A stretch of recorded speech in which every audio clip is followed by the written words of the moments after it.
forever, protecting. My name is Beloric Morgamash, but you've probably heard of me. I'm a half-orc from the north, but I've been in Alarians for most of my adulthood. You'll know my tales, of course. Warbreaker and the Siren's Curse. Or if those are unfamiliar to you, surely you can't have missed the King's public addresses, penned by yours truly. Be sure to keep an ear out for me, and you know where I am if you hear anything interesting. I'm certainly interested. I am Ivar, formerly the commander of the Bastion's forces. Now, I seek a way to redeem the loss of the Great Wall, and to return my family to its honourable position once more. For money, influence or power, I will do whatever it takes, and earn my name back.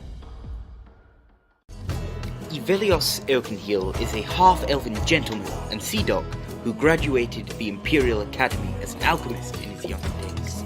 And though he is most well known as the daring captain of the legendary privateer and sea demon hunter, the Inevitable Demise, the piratical alchemist, as he is known, is still rumoured to be the driving force behind some of Aleria's most recent alchemical innovations. Janus Ricot, a human boy raised into nobility by his lesser-known knightly parents, forged into a soldier to fight against demonkind, a hero to the common folk as well as their protector, a paragon to fellow soldiers and bane to all demons, general of the 7th Army and Archdemon's plight, Bellum's demise and the slayer of war, the Warbreaker. Eric Lythe, having been abandoned in the forest as a baby, he survived by joining with the very essence of nature. He's been fighting in the war against demons every day for 120 years, even rumoured to have slain 200,000 in 1 week. He is always... Hello everyone, welcome We're back. in! Honestly, I'm not going to lie, I think everyone today is pretty exhausted. But hey ho, we've thrown up some lovely D&D coffees at the ready. I've ingested a copious amount of caffeine, and if I don't crash before the end of this D&D session, then we're good to go. I have green juice. Green juice that's flickering in and out of existence. Red juice. I have a generic brand iced tea. That is the drink that all the teenage popular girls take to school and drink. Interesting. I had a whole conversation about that at work, I'm not going to lie. Anyway. Yeah, he stole it off one of them. You stealing off teenagers, dude? Just sprinting away, just chugging them all. My favorite class is Rogue, so... Anyway. So, last week we had a lovely little session where you found out what was inside the Kraken's belly. There was a Janus, and there was also a horrible sea demon soldier-looking person who wielded a flaming trident that did a fuck ton of damage. Oh, yes. And you sailed away victorious, leaving a very bloated, blobby body of a Kraken floating on top of the ocean, which I'm sure is not going to have any impact on any of the, the nature or the wildlife around the area. Just a decomposing hell Kraken. It's just a part of the natural landscape, really, isn't it? You're gonna get a lot of demon fish nibbling on that thing now. So, you finished your journey down to Rulum after negotiating a little bit of extra pay for the crew that are still alive and that are going to have to work overtime to get you there. After they negotiated a little bit of extra pay, the greedy sods. Yep. They knew the risks. Hey, they're part of a workers' union, all right? They deserve equal pay. Forgot we sorted that out. They did threaten to strike. And obviously I did have a risk assessment done beforehand, but... Did it involve hell Krakens? It involved Krakens.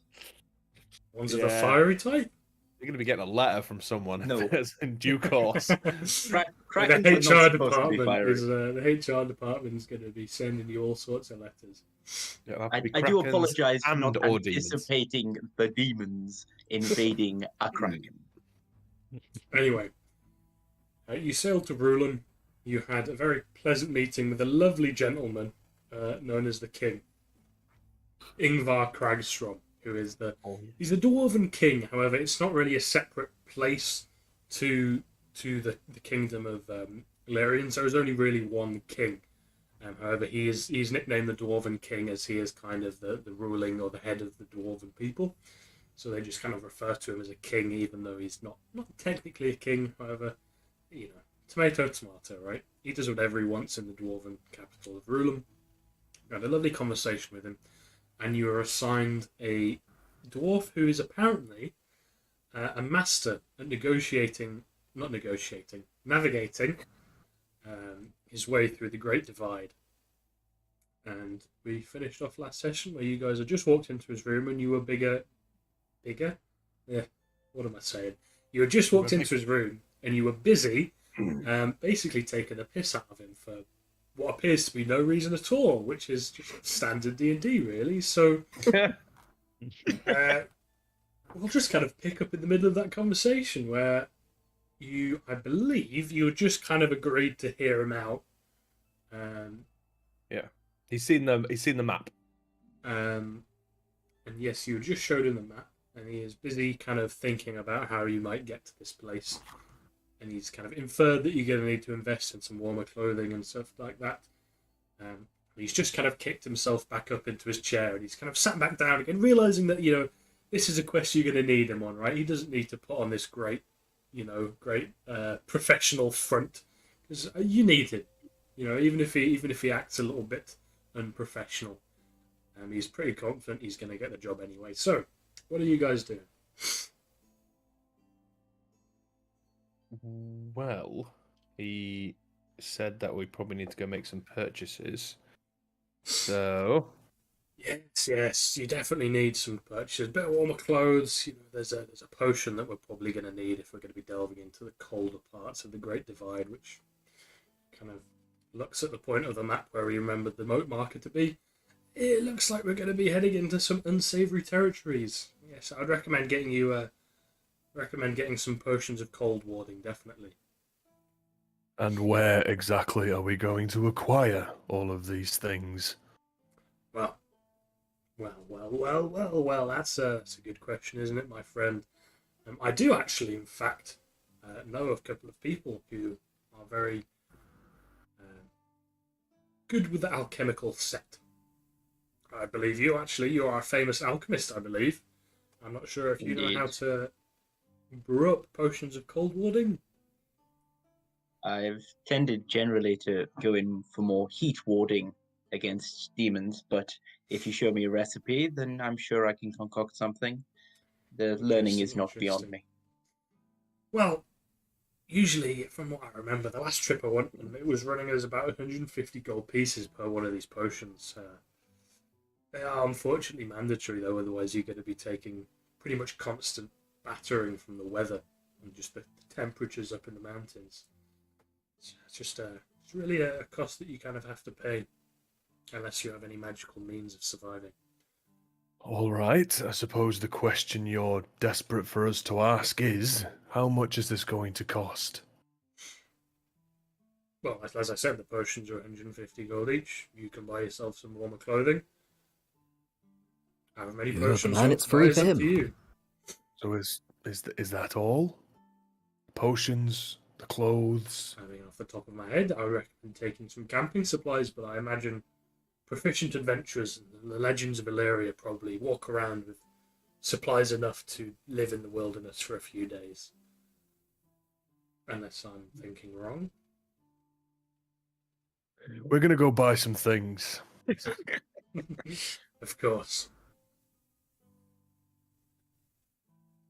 Right. Well, Whereabouts was it that you obtained your potions of cold warding from? I'm sure a man such as you knows the owner of the shop and can afford us a discount.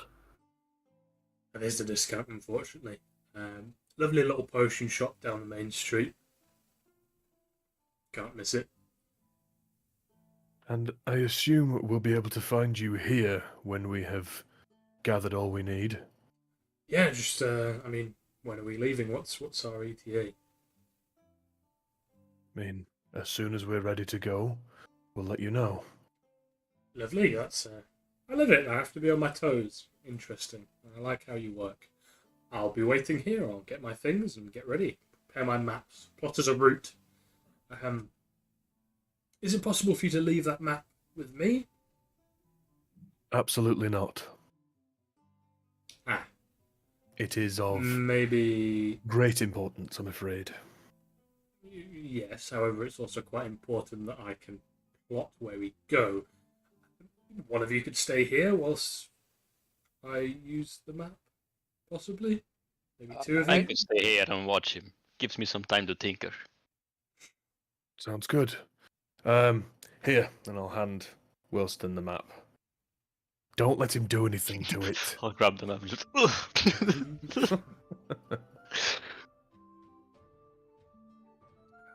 Lovely. So are the other five heading towards this potion shop to go and buy some thicker, warmer clothing and some potions of cold water? I think I believe so. so. Wilston, do you want us to fetch anything for you, or are you going to be all right? Some scraps of wood and some scraps of metals will be very nice. I'll see what I can do. I suppose that'll be it. Lovely. So you leave the room, and your kind of castle guide is waiting outside of the doors to lead you wherever you would like to go, presumably, if he's allowed to take you there. Out. He will quite happily take you out, and he'll let you know that he'll just be kind of waiting around the steps so he can lead you around in the castle. I asked for this person's name as we're walking No, through. you can't. Thanks. Or you. An excellent name for a guard. It's the job. Because he has already stepped away, hence you cannot ask his name. He's already gone, sadly. Yeah, the name tag said David. What a shame. You can ask him upon your return if you would like. I'll do that, yeah. But yeah, I presume you head into the main part of Rulem to try and find this potion shop. Which, Harger and Quick Eye, he said it was just on the main street and that you can't miss it, which, I mean, what more instructions could you need on how to find a place? Right. You can't miss it is the single biggest instruction that is liable to get you lost ever. Yep, because then you overthink it, and then you go all over the place, and then it was right there the whole time. Yeah, so. just in front of your nose. Can't miss it. Well, I'll go this way then. Nope. Watch me try and miss it. Yeah. Is there like a big shop with a big, potion bottle on the door or something? I reckon So- I would know where Main Street would be, wouldn't I? Yeah, so the main street is quite easy for anyone to really find. That's kind of the purpose of having a main street, is that it's easy to find so people can find it and utilize the amenities that a main street brings, mainly lots of shops, markets and stuff like that. So you find the main street, which is a big open kind of like strip of road. It's really wide, and like I said, there's shops and inns and taverns running down either side of it, as well as some kind of like pop-up stalls and a few kind of like street performers as well, performing different things with kind of like limited versions of magic. You can see a few people doing, like sword swallowing. There's a few people doing cool things with some kind of like fire magic that you can see. All of it relatively, limited to kind of like level 1, 2 spells, if that.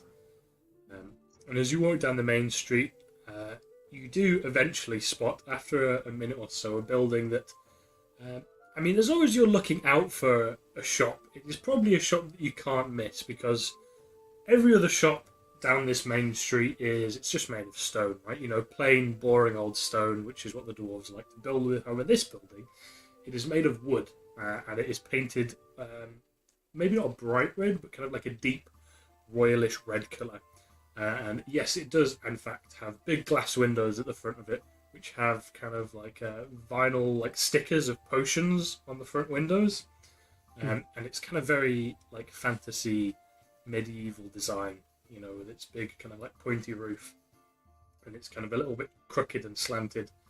And you can, like I said, you can see these vinyls in the windows, but also there are kind of like shelves like right in the windows displayed, stacked with different potions of all different types of colour and stuff like that.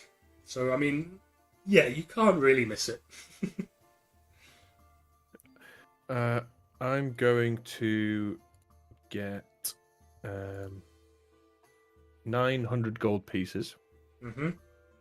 And I'm going to give it to. I'm going to give it to Ivelios. And I'm going to say, make sure they're good. And then I'm going to keep going and wander off to get some clothes. And I'm basically going to grab Janus. Janus willingly comes. He's like, oh, all right, okay. Oh, I can't go into this cool fancy shop. Okay. I might smash the potions. It's like those shoulder pads and glass bottles don't mix. Barbarian in a potion shop. Yep. I think the massive like a warbreaker in a potion shop. I think the massive longsword is a bit of a liability to kind of like hit things when you turn around. Yeah, for one of those things, so you can the comedic sketches with the ladders on the shoulder. Yep. No, not the window with the vinyl in it. No. Okay. So whoever's staying around to enter the potion shop can do so. We'll do that first, and then we'll do clothes, and then we'll go back to wherever you go back to. And I need to get some scraps for Wilston. Very important. Very important, probably. Don't know why yet, but it's going to be fucking great to find out. Makes himself a little I'm looking forward to find out as well. I don't know what he's doing with them. There's only one person in the party that knows, aside from me. Oh. Well, I think I do know in that case. Yeah, clothes, warm clothes, and then I'm going to leave these guys to do the important stuff, which is the potions. Lovely. So, Alright. I'm assuming that's a Hal, an Eric, and an Avelios.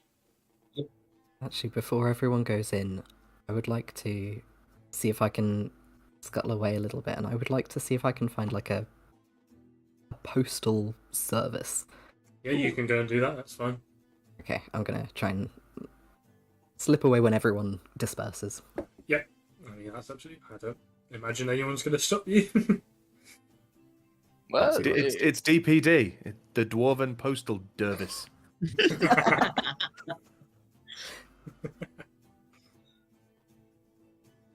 So, potion shop first.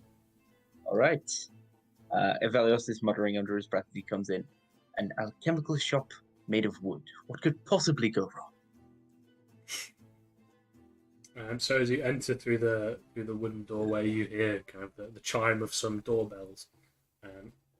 As it dingles, tingles, tinkles. As it tinkles when you enter the room. That was arousing. because it's single. Okay, I'm not going to question that statement. You do you. Tingles, you. who's Tingles? Woo.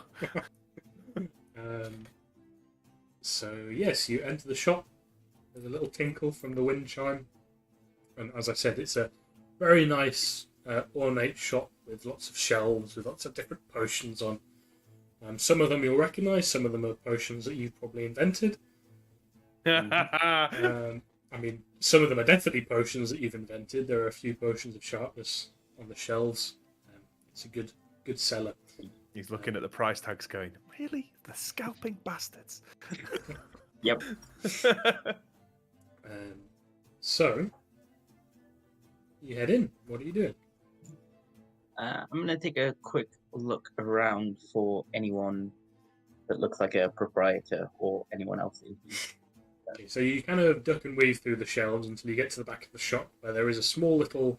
It's not like your big kind of counter like you'd expect from a shop. It's more like there's like a coffee table in the corner of the room, with some kind of things that you need, like a paperwork and like a little kind of till machine.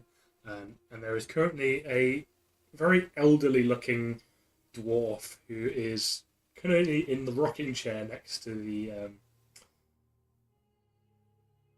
table, with his hands like this, like stretched back in the rocking chair, with his hat kind of perched over his eyes, and he's just slowly rocking back and forth, and you can hear kind of like a very faint snoring coming from this figure. steal everything.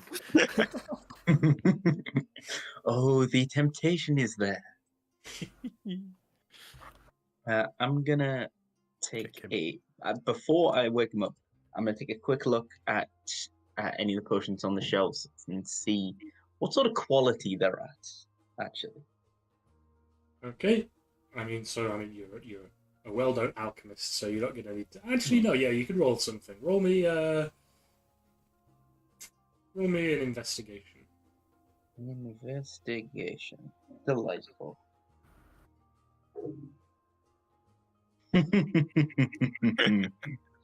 That's a First- 4.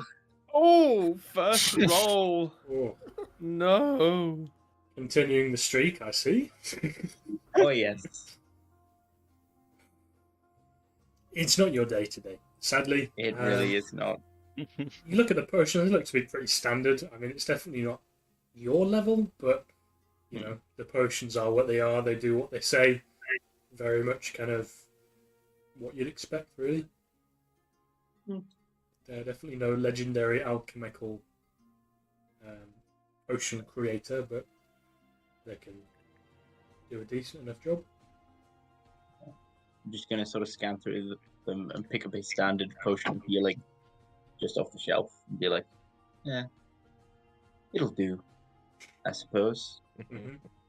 And just going to keep it in hand and wander over and tap the elderly shopkeeper on the shoulder, just for like, Yeah, the snoring kind of like you rustled a little bit and it kind of his snoring gets a little bit louder. He continues to rock in his chair. okay, cool. I'm going to look for some potions of cold warding. Okay, can I do another investigation? Uh-oh. Redeem it. Different what's- dice, 19. So what are you looking for when you're looking for a potion of cold warding? What do you think that would look like? The opposite A- of the heat warding one? Blue. Yeah, very different to the heat warding potions. Heat warding potions actually tend to be more of a bluish tinge. It's like an opposite reaction kind of thing. Like you ingest the cold to ward against the heat. So sort of like an orange to red potion, but with like obscure snowflakes running through them. Is how I've heard them described and seen a couple, but haven't managed to get hold of the recipe for them. Okay. So you look through the shelves. It takes you a couple of minutes. Eric, do you want to do anything during this time? So Eric was just stood outside. Suddenly, Janus and Ivar went off one way. Beleric went off the other. Arcanus went behind him, and he's just stood there like, okay. And he's still outside. He has no idea what to do, so he's just going to stand against the wall. And Oh, you can so- come with us. It's okay. You can, No, you can come everyone's with gone. us. Everyone's gone. I'm just going to have a watch. Just going to watch around. The poor elderly man gets left He's behind. just going to plant himself. Yeah. Have a Right good in the sit. cobblestones. Okay, Oh, so that feels better. you do manage to find one potion that looks quite similar to what you would imagine this potion of cold warding to be. So the racks in these shops it's display racks, so it's not got the entire stock. It's just kind of to show what's available, so you can browse the wares. Presumably, once you want to buy something, you'll bring somewhere out the back.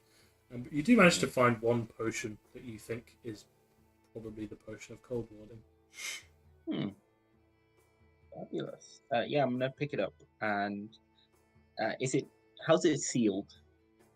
Just how every potion is. It's just a glass vial with a wax sealed cork in the top of it. Okay. No, I'm not going to break the seal. I was going to have a bit try of it to see if it was what I was after, but that's fine. I'm going to take it over to the sleeping old man and just take a couple of the gold coins out of the pouch that Ivar gave me and just sort of gently let them tink onto the coffee table.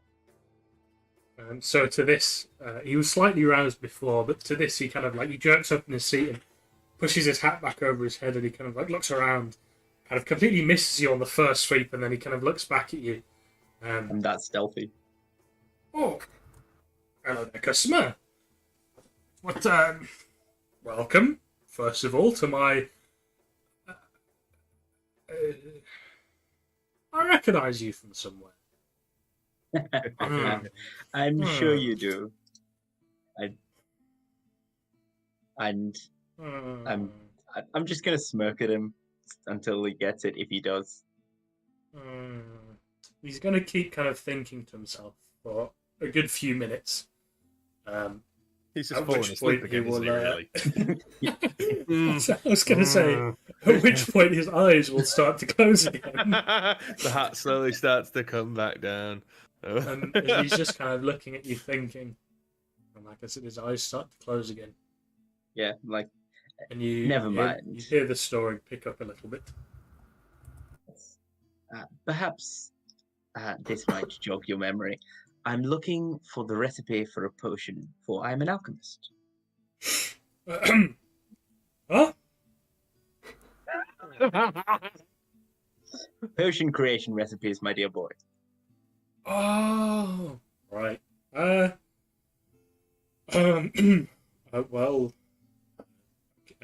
yeah. No, we don't sell them. Do you personally create the potions that you sell here? Yes. Yes, I do. I do actually. In fact, I do create them. Are you sure about that? Fairly positive. Think it's me. I can't really remember, to be honest. I'm pretty sure it's me. Yeah. Very well. I would like you to show me how you brew a potion of cold warding. See, Prove that Chappie. you're an alchemist. Now, we don't sell them, unfortunately. I sell potions. Like, like made potions. Like, after I've already made them and put them in, like, a bottle. That's what you can buy off me. So you do not create the potions? No, I do create them. Because otherwise, how could I sell them? Mm-hmm. Yeah. So show me how you create it. Oh, no, I can't do that, because then I'll be losing business, wouldn't I? You're going to go and sell this potion off to someone else for cheaper than I sell it, and I'll be losing business until I make it cheaper, and then it'll be like a war of making things cheaper until no one makes any money, and life is shit. I mean, life is already on the brink, but that's beside the point. You maybe, mate. I'm living life. I get to sleep as much as I So you wanted potions of cold watering? Cold water, yes, like this one. And I'm going to hold up the potion that I took off the shelf. That would be the potion of cold watering, yes? Yay, we got it right. They're all kind of like that one. Yeah, how many do you want? For today, I'll take this one. Which one? Yeah, for now, yes. Oh, yeah, sure. Just 200 gold for a potion. Perhaps there's something we can do. I'm going to place that and the healing potion next to each other and go, these two are going to be part of an exposition for Hargrim. He said that a potion of cold warding ran 150, I think. Mr. Quickdraw, Ranger to the King. Quick draw? Hargrim, quick draw. Hargrim, quick draw. Quick draw, quick eye, quick eye. Quick There we are. eye! I know that chappie, yes. No, he's actually, he's one of my best customers. 150 gold for his expeditions. Yeah, that's what I charge him for these potions. Excellent. I'll take one of those and one of these healing potions that you have. These standard healing potions are... I can't really remember, to be honest. Sell so bloody many of them. Usually it's in growth. Usually it's in bulk. I think they're 50 gold a piece, if I remember correctly. Not really worth it, but the market is what the market is. Market is what it is, but perhaps you could maybe bring it down a little bit on. Oh yeah, sorry. Quicker. It's 40 gold for his expeditions. 40 gold for expeditions. Yeah, 40. I think. No, I'm pretty sure. Yeah, it is. It is 40 for his expeditions. Yeah. No. Yeah, it is. Are you finished or? What is happening? Jade Finished? wishes he could be this person who can sleep as much as he wants. Yes, I He- do. He probably still thinks he's asleep.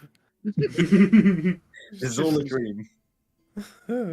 So, just these two potions for you, friend of Margaret and Quick Eye. For now, that will be all. Yes, and I'm gonna deposit money, which will be Swoops it off 190. the table. Yeah, 190. He swoops it off the table into a sack, and it disappears almost as soon as you put it on the table. It's woken up. All Yeah. right. Gold in the Thank you. hand. It is amazing how quickly those of the business take to gold. One would almost think it's lead how quickly you pounce upon it. Yeah, definitely. We're on the same. Yeah, definitely same wavelength. Totally. Yeah. Very Have a very good- interesting. Have a good day, my friend. And just Yeah, gonna totally, man. Yeah, I will for sure. about turn and wander out Bye. What a back towards weird Eric. chap you hear as you walk out the room. The wind chime tinkles again. Incompetent. During this time, Ivar and Yeah. Janice. The Adventures of I and J. Oh yes, chunky and chunkier. Yeah, Know which let's one's go. which. Let's go find. I mean, would it be like a If you're near looking for Tanner clothes, or there like will be kind of specific shops that'll sell clothes, but there's also going to be some like the market stalls that are selling kind of like more handmade clothing, kind of stuff like that. yeah. I mean, I'll definitely make a pass along to see what's knocking about because we're going to need like several different sizes. So yeah, In that basically case, your walking best bet along. will probably be one of the shops that can do like custom. Yeah, made clothes. bigger orders kind of thing. Yes. Well, smaller orders, I think, in your case, yeah, as a I group. suppose. Yeah, Yeah. random orders. If I want Yes, they're made for, one really made for big one, dwarves. one really little one, 3 kind of like normalish, thin, not so thin, not so thin again, and then a not so small one. I need one that fits under my armor. Oh, you go under? What? I thought you were going to go on top. Really wanted Oh. like a really intense helmet with a little woolly hat on top It's got holes for the horn. with a bobble. Yeah. It's like a bobble for each horn. Yeah. Actually, no. Yeah, we'll go over. Damage. Definitely go over. Yeah, I'll look for that, and I'll ask Janus to look out for, I don't know, like some sort of woodworking place and like a blacksmith's as well, just to see if we can like take their like run off scraps from them after they've done whatever they've done, and then we can just go fetch all the scraps back, basically. Yeah, so we'll skip over that interaction specifically. So they're quite happy Paige, to let can you quickly kick me because it's kicked me out of the thing? Uh-oh. I'm fairly certain last time we had to restart the whole thing to do this. Oh We'll no. see. It is done. Is it working? Let me see. Enigma always causing issues. I can't help Tell my me about internet like that. No, it hasn't done anything. Oh, you're lovely. You're late. You don't show up on time. You're ruining all these issues. It's I Oh, can't no, help. it's all gone. that It's all my- gone. It's all gone balmy. My internet is held up by magical duct tape. Well, I mean, I'll be disconnecting in like 3 minutes probably as well. So just my camera will just stall as halfway through me pissing myself laughing or something. Some hideous visage just glaring at everybody. Just like, oh, It should be back up. It's coming. It's coming. Yeah, I hope so. It should be. It's tinkling. It is a tinkling. Oh, I'm yeah, in. and he's the last one to join as well. Come on. Oh, Surely it's going to work. Surely it'll work. I just typed in the wrong password. Wow. We're going well. It's just going swimmingly. Hell yeah. It's Anyway. smooth as a score. They are happy to leave their scraps off with you, and we can talk about that some other time. How much scrap stuff that would be? It's kind of like a downtime activity, I think. But after you leave those shops, you do find what looks to be like a kind of a handmade tailor's. It's called Clothing for the Esteemed Adventurer. Yeah, I think that's us. Mm-hmm. I mean, that's some of us. I mean, we've got Bellaruk. He's esteemed. What he claims. Not an adventurer. Incredibly esteemed. I mean, Yeah. you adventure for your stories. So yeah, the clothing for the esteemed adventurer. We'll give it a try. Lovely. So it's another just very basic stone dwarven building, which I'm sure you love the architecture of, to be honest. Probably your Sturdy. favourite style. Dense, well insulated, Very efficient. And as you walk impermeable to attack from three sides. in, Very defensible. as you step in, as you're admiring the lovely craftsmanship of the building, you are greeted by the lovely craftsmanship of the clothes that are on display inside the building. There are a few, kind of like dummies that just have different types of armor and equipment for sale. Most of it's kind of more on the clothing end, not really on the armor end, but some of them are kind of like leather bits that might function as some kind of like armor, but also look quite, useful in other ways, or a bit more kind of refined. Yeah, basically, if they've got any thick, padded kind of the heavier stuff, I'd probably looking to put on Janus, and then I'd like something very well insulated but very light for our druid and our artificer, and for Evelios as well. I'd like 3 fairly light and insulated ones, for the ones that really need to move about or can't carry quite as much, and then I'll go with something just genuinely quite heavy. Janus can, and something pretty for Bellaruk. Little flower. Freeze. So the 4 for you, Bell, Evelios, and Hal are going to run you about 25 gold for a nice woolen fur set of clothes. Nice. The other ones are going to run you 35 for kind of a thicker, heavier set for clothes. And they can have that done by the end of the day. Perfect. Ways of getting magical measurements. Here at Grimloth's Clothing Emporium, you can do anything. Wait, I need to pay the same price as all these other fuckers for my clothing. Yes. It's like a Yeah, fourth the size. It all adds up And? to the same. Orders and orders and order. They don't discriminate. Most of the pricing is just for the workmanship and the craftsmanship.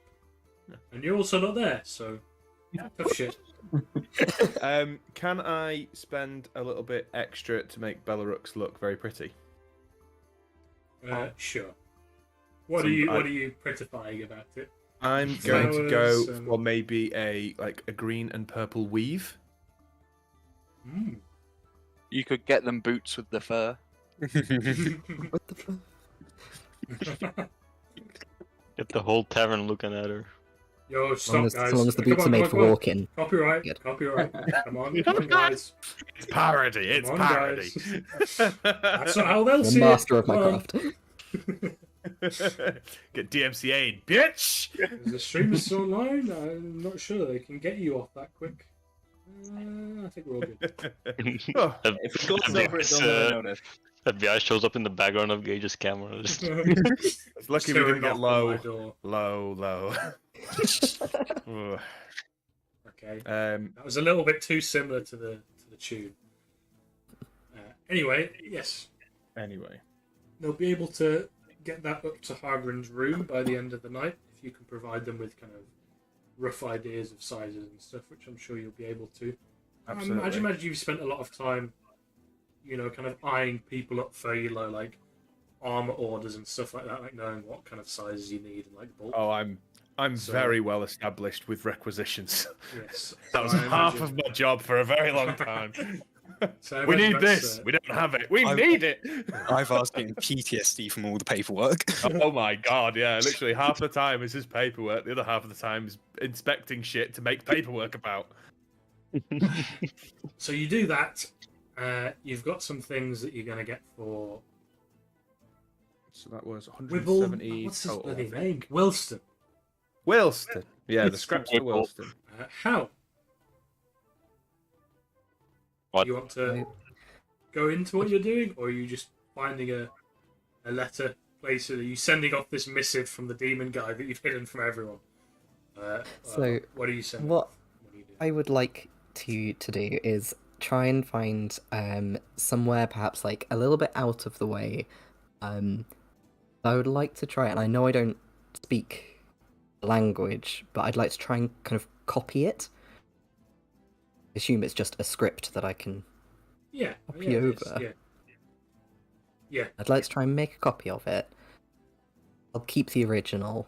And I would like to hastily say hastily, it's still very flamboyant, with the tip of my finger, Oh no. kind of a It wasn't polygon. me! It wasn't you. Pass it on. It's going to I'd come like round to to me eventually. write a message that says, I need this translating. Tell nobody. Mhm. The line. And I'm going to cast my hand over it as the writing kind of just disappears into the page. And fold it over, whack on a seal, and head into the post office. And Lovely. It'll cost you about a gold and 50 silver to send it to where you want to send it. it is okay. We'll write Which is a mysterious land in the middle of nowhere. I'm assuming that I'll know how to get this to Oh yeah. her. Yeah, okay. Appropriate address on the front. And I'll hand that over. So it was a gold and 50. Lovely. It was indeed. Cool. Are you doing anything else on your venture, or regrouping with Eric as he's kind of awkwardly sat in the middle of a street in Dwarven Town with no idea what's really going on? He's the beacon for us to rendezvous. Yeah. Yes, he is. Just with the mushroom just poking up over A everyone's little head. mushroom, a huge fuck Yeah. off mushroom that towers above Little- everyone. Tour guide with the umbrella. Massive mushroom. Yeah. I would like to look out for any shops of the arcane variety, but I don't want to go in yet. I want to see if Well, there will be are some. any. Yeah, Yes, there will definitely be some.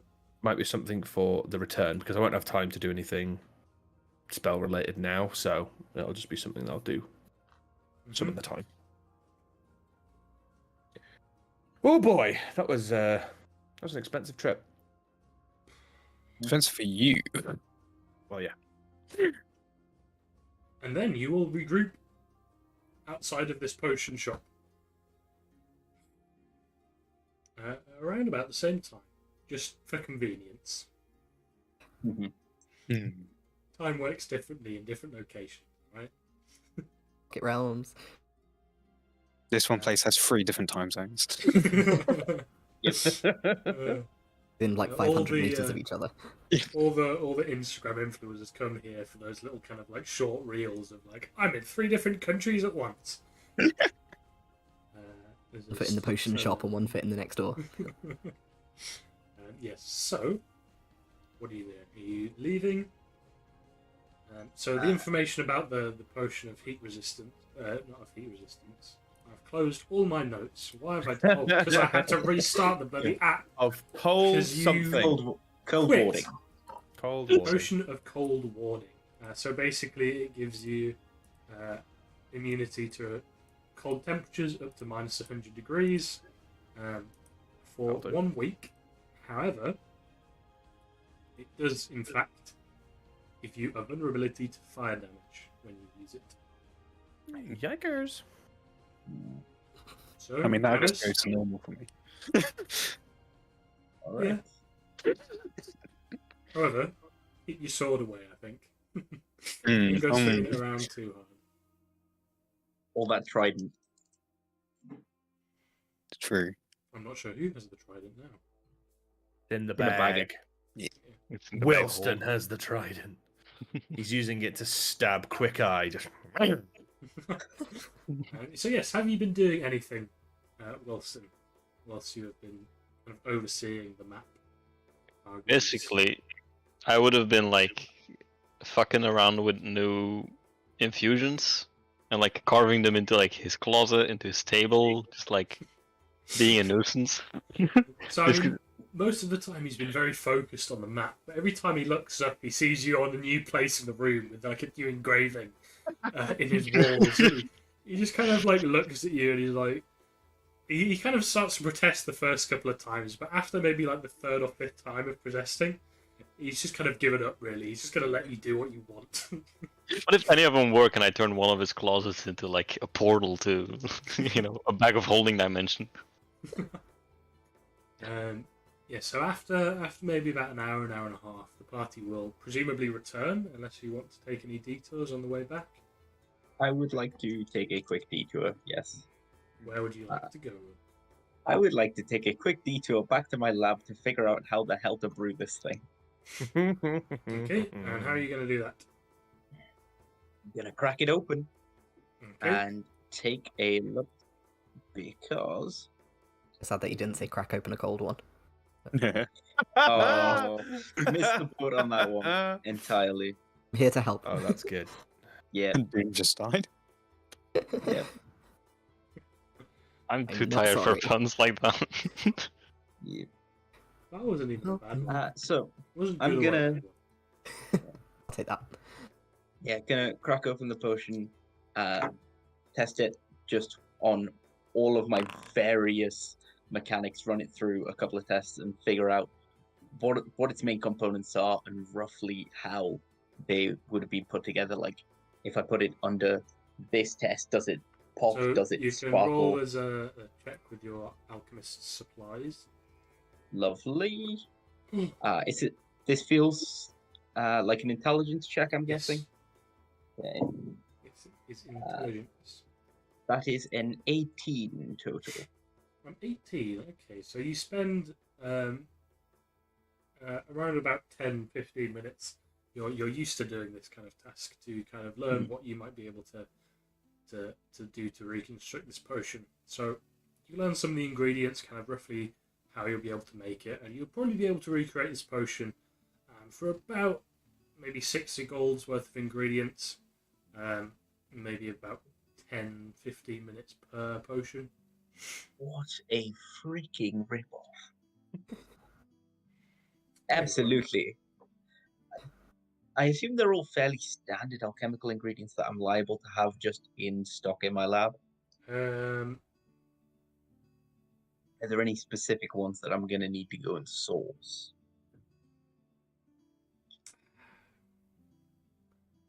I mean, I think you're going to need to source them, as in pay the gold for them. Oh yeah, I was going to pay the gold for them, but it's more the fact that I know where they all are. And Yes. So it's just... Yes, as long as you pay the gold, I'm quite happy for you to just throw the gold into a bin and the alchemical components pop out of a little chute from above the bin. I'm fine for that to happen. Yeah, that's fine. So that's going to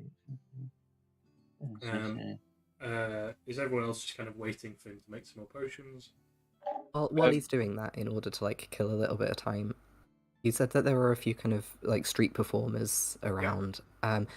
What I would like to do is try and find one that looks quite young, perhaps not got so big a crowd around them, and make a bit of a show of standing and listening to them.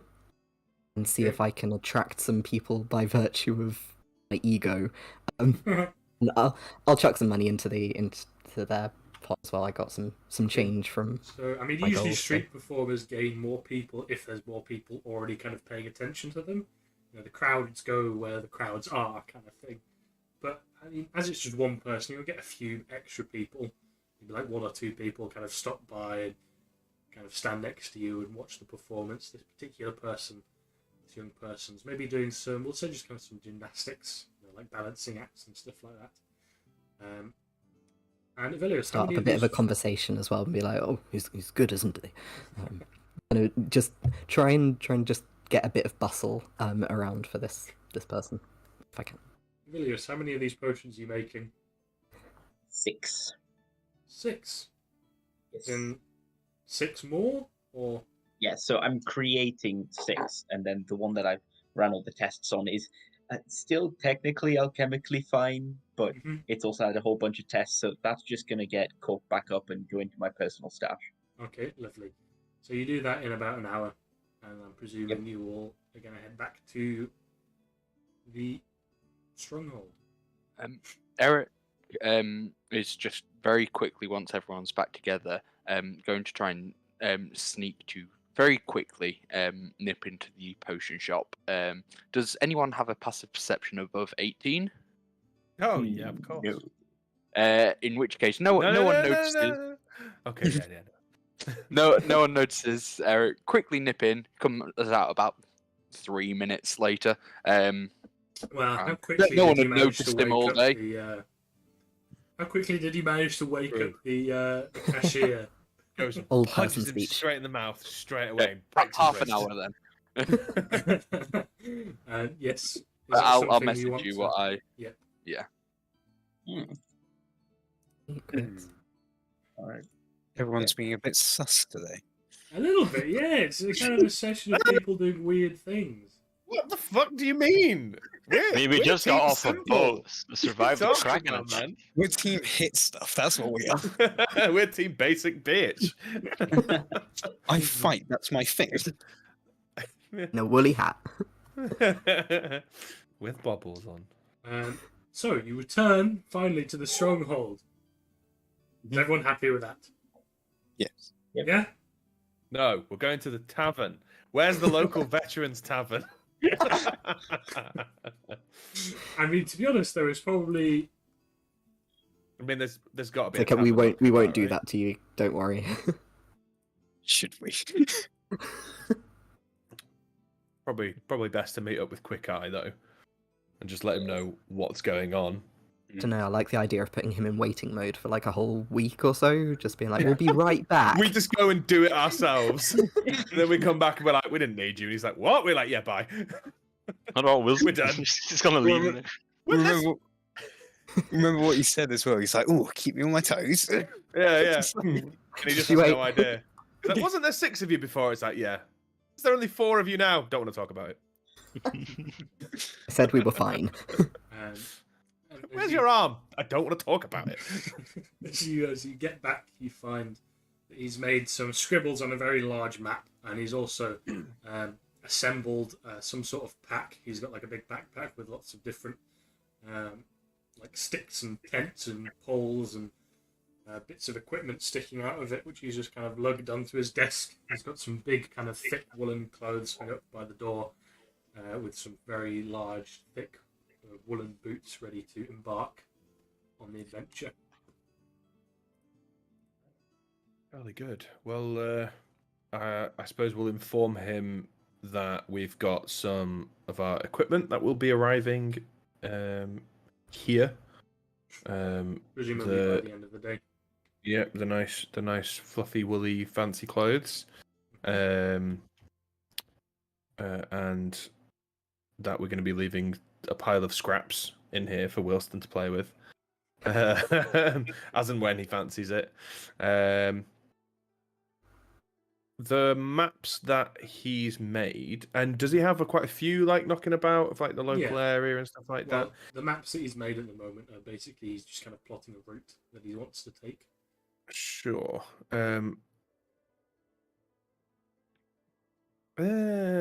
Do they seem like they're like he's capable enough at the map making side of I mean, things? he's got a fuck ton of notations and lines going all over the place, so presumably he kind of knows what he's doing at least to be able to make Yeah. this many notations on the map. Fair enough. Then I won't interfere or offer my services like that. So, suppose probably just ask him, are there any comfortable places to stay around here? It's been a while since I've been around this part. I can get some of the guards to bring some comfortable seating for you guys, and we can talk strategy if you want. If you feel that's necessary. Well, usually when you've got kind of a group of people and you're embarking on a very dangerous venture into the wilderness of the Great Divide, it's kind of usually like a good idea to like kind of tell everyone what's going to happen and like where we're going to go. You don't have to if you don't want. It's up to you, really, to be honest. I mean, I thought we were just going to get there and try and stop things from killing us as we go. Basically, the gist of it, yes. All right, However, so I I suppose we can go over the specifics. I can inform you of dangers we might face along the way and all that good stuff. So you can What kind of prepared. terrain are we going to be facing? Well, I'll explain all this after the sofas arrive and you can be comfortable. Right then. Sofas, you say? Yes. Oh no! Janus's eyes light up. And Janus is out. Finally, a good night's sleep. Need some good fucking rest. So, I'm just going to throw it up. whilst the guards go and get some comfortable seating arrangements, I'm going to call the break slightly early today, if that's all good with everyone. That's fine. So I'll aim to come back in about 5 or so minutes. Alright. Eric Live. Having been abandoned in the forest as a baby, he survived by joining with the very essence of nature. He's been fighting in the war against humans every day for 120 years, even rumored to have slain 200,000 in 1 week. He is always working, ever watching, forever protecting. My name is Beloric Morgamash, but you've probably heard of me. I'm a half-orc from the north, but I've been in Alarians for most of my adulthood. You'll know my tales, of course. Warbreaker and the Siren's Curse. Or if those are unfamiliar to you, surely you can't have missed the King's public addresses, penned by yours truly. Be sure to keep an ear out for me, and you know where I am if you hear anything interesting. I'm certainly interested. I am Ivar, formerly the commander of the Bastion's forces. Now, I seek a way to redeem the loss of the Great Wall and to return my family to its honourable position once more. For money, influence or power, I will do whatever it takes and earn my name back. Ivelios Oakenhill is a half-elven gentleman and sea dog who graduated the Imperial Academy as an alchemist in his younger days. And though he is most well known as the daring captain of the legendary privateer sea demon hunter The Inevitable Demise, the piratical alchemist, as he is known, is still rumored to be the driving force behind some of Aleria's most recent alchemical innovations.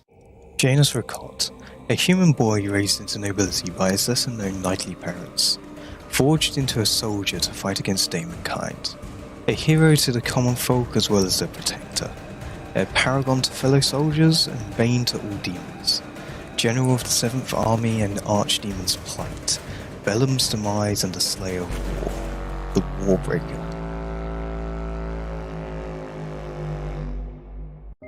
Eric Live. Having been abandoned in the forest as a baby, he survived by joining with the very essence of nature. He's been fighting in the war against humans every day for 120 years, even rumored to have slain 200,000 in 1 week. He is always working, ever watching, forever protecting. My name is Beleric Morgamash, but you've probably heard of me. I'm a half-orc from the north, but I've been in Alarians for most of my adulthood. You'll know my tales, of course. Warbreaker and the Siren's Curse. Or if those are unfamiliar to you, surely you can't have missed the King's public addresses, penned by yours truly. Be sure to keep an ear out for me, and you know where I am if you hear anything interesting. I'm certainly interested. I am Ivar, formerly the commander of the Bastion's forces. Now, I seek a way to redeem the loss of the Great Wall, and to return my family to its honourable position once more. For money, influence or power, I will do whatever it takes and earn my name back. Ivelios Oakenhill is a half-elven gentleman and sea dog who graduated the Imperial Academy as an alchemist in his young days. And though he is most well known as the daring captain of the legendary privateer and sea demon hunter, the Inevitable Demise, the piratical alchemist, as he is known, is still rumoured to be the driving force behind some of Aleria's most recent alchemical innovations. Janus Ricot, a human boy raised into nobility by his lesser-known knightly parents, forged into a soldier to fight against demonkind, a hero to the common folk as well as their protector, a paragon to fellow soldiers and bane to all demons, general of the 7th Army and Archdemon's plight, Bellum's demise and the slayer of war, the Warbreaker. Eric Live. Having been abandoned in the forest as a baby, he survived by joining with the very essence of nature.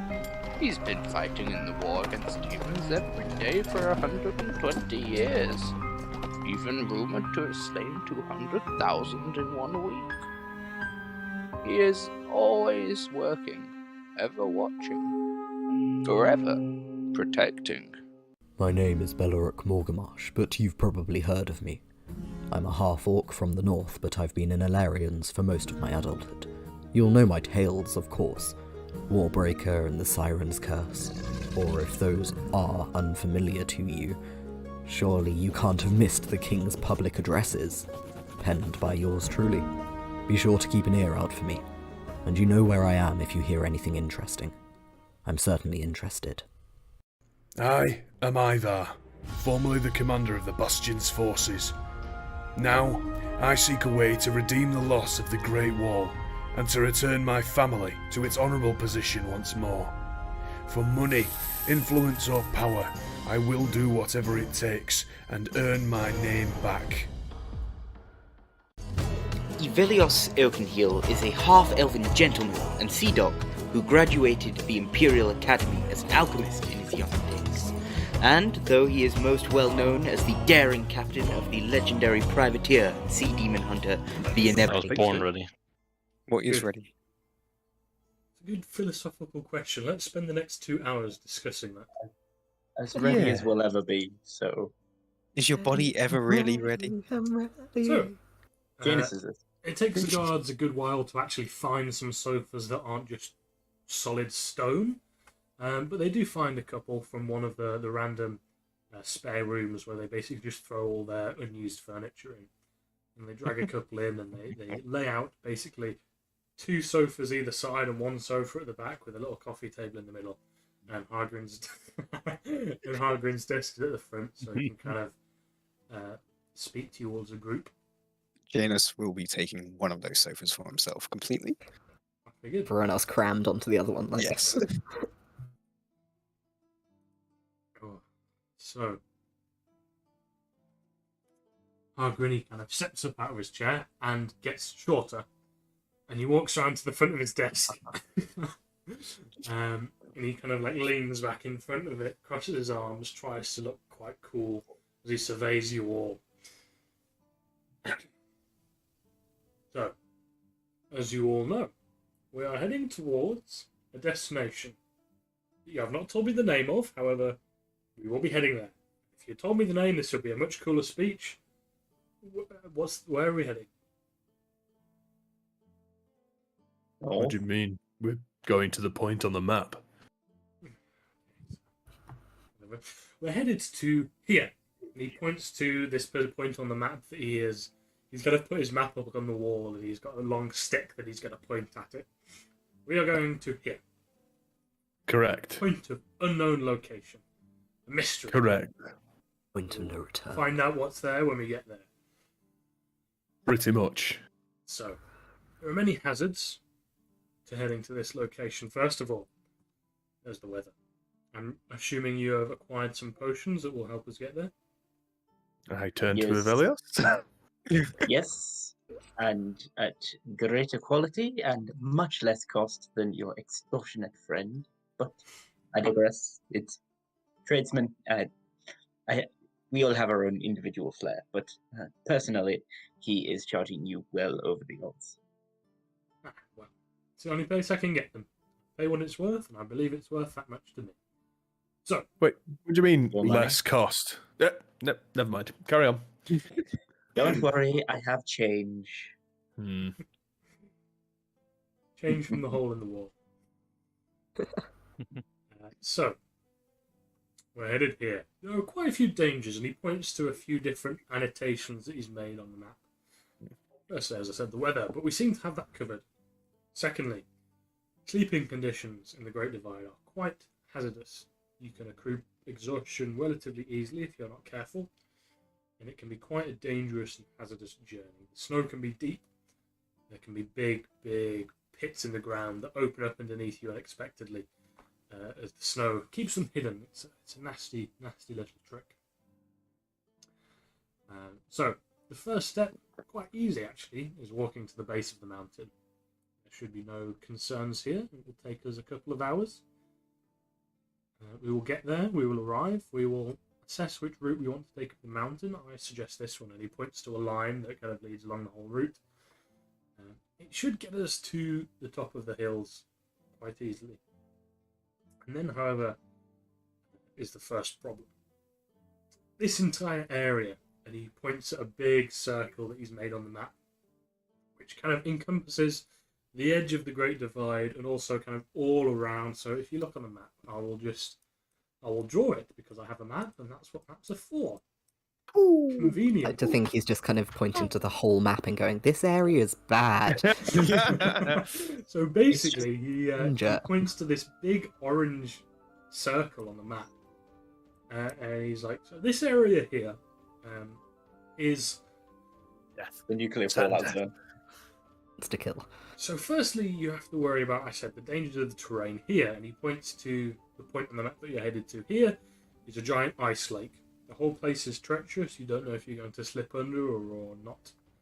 It can be hard to traverse ice lakes. You don't know if the ice is going to be thin, thick. You don't know where you can step, where you can't. It'll be not a short journey. The opposite of a short journey. It will be a difficult journey across this lake. But before we get to the lake, we have to traverse through the snow. And to traverse through the snow, we have to worry about the owner of this big circle. And he outlines it again. This, unfortunately, my friends, is a territory of a very dangerous beast. A bit of a legend, really, in the dwarven kind of history books. So there's a creature of unknown origin. No one has ever lived to tell the tale, yet somehow the tale still exists of a Melangor. A very, very dangerous creature. Lives in this area. Very, very territorial. If it finds you, it will kill you. Most likely. Sorry, question. Yes. What is it? What do the tales say? Good question. As I said, anyone who sees it dies. So, very little. This must be known very about boring this creature. tales. We just close our eyes then, surely. I'm not sure if anyone's tried that, to be honest. We can give It's it a like go. a Gorgon thing. The Melangor. A few things we do know about it is, well, it's a creature of storms and lightning. That's all we really know. We know that when it's around, it kind of influences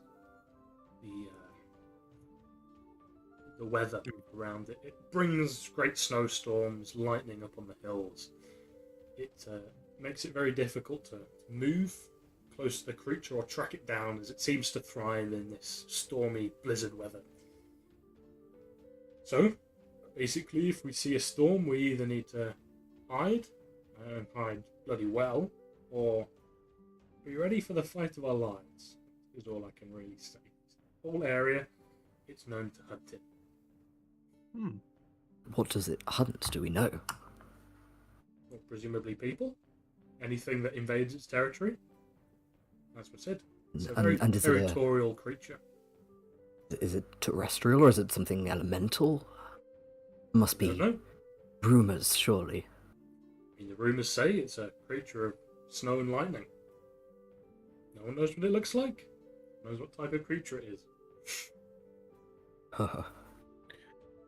Brilliant. Something new to write about, Belle. I am so excited to meet this vessel. Do we know if it can bleed? I've no idea. As we said, don't know what kind of creature it is. If it's an elemental, probably not. If it's something more of the flesh, probably can bleed in some sense. You've never encountered it yourself. As I'm stood here before you, it would seem not. And the potions that we acquired, are they effective against this kind of creature, would you expect? Well, they will protect against the blizzard and the storms that it can summon around it. It won't do anything to protect you from whatever it can hit you with. That'll have to be down to us, I suppose. Yes. Well, you are the legends of Aleria, so can't be too hard. Has anybody been able to hurt it?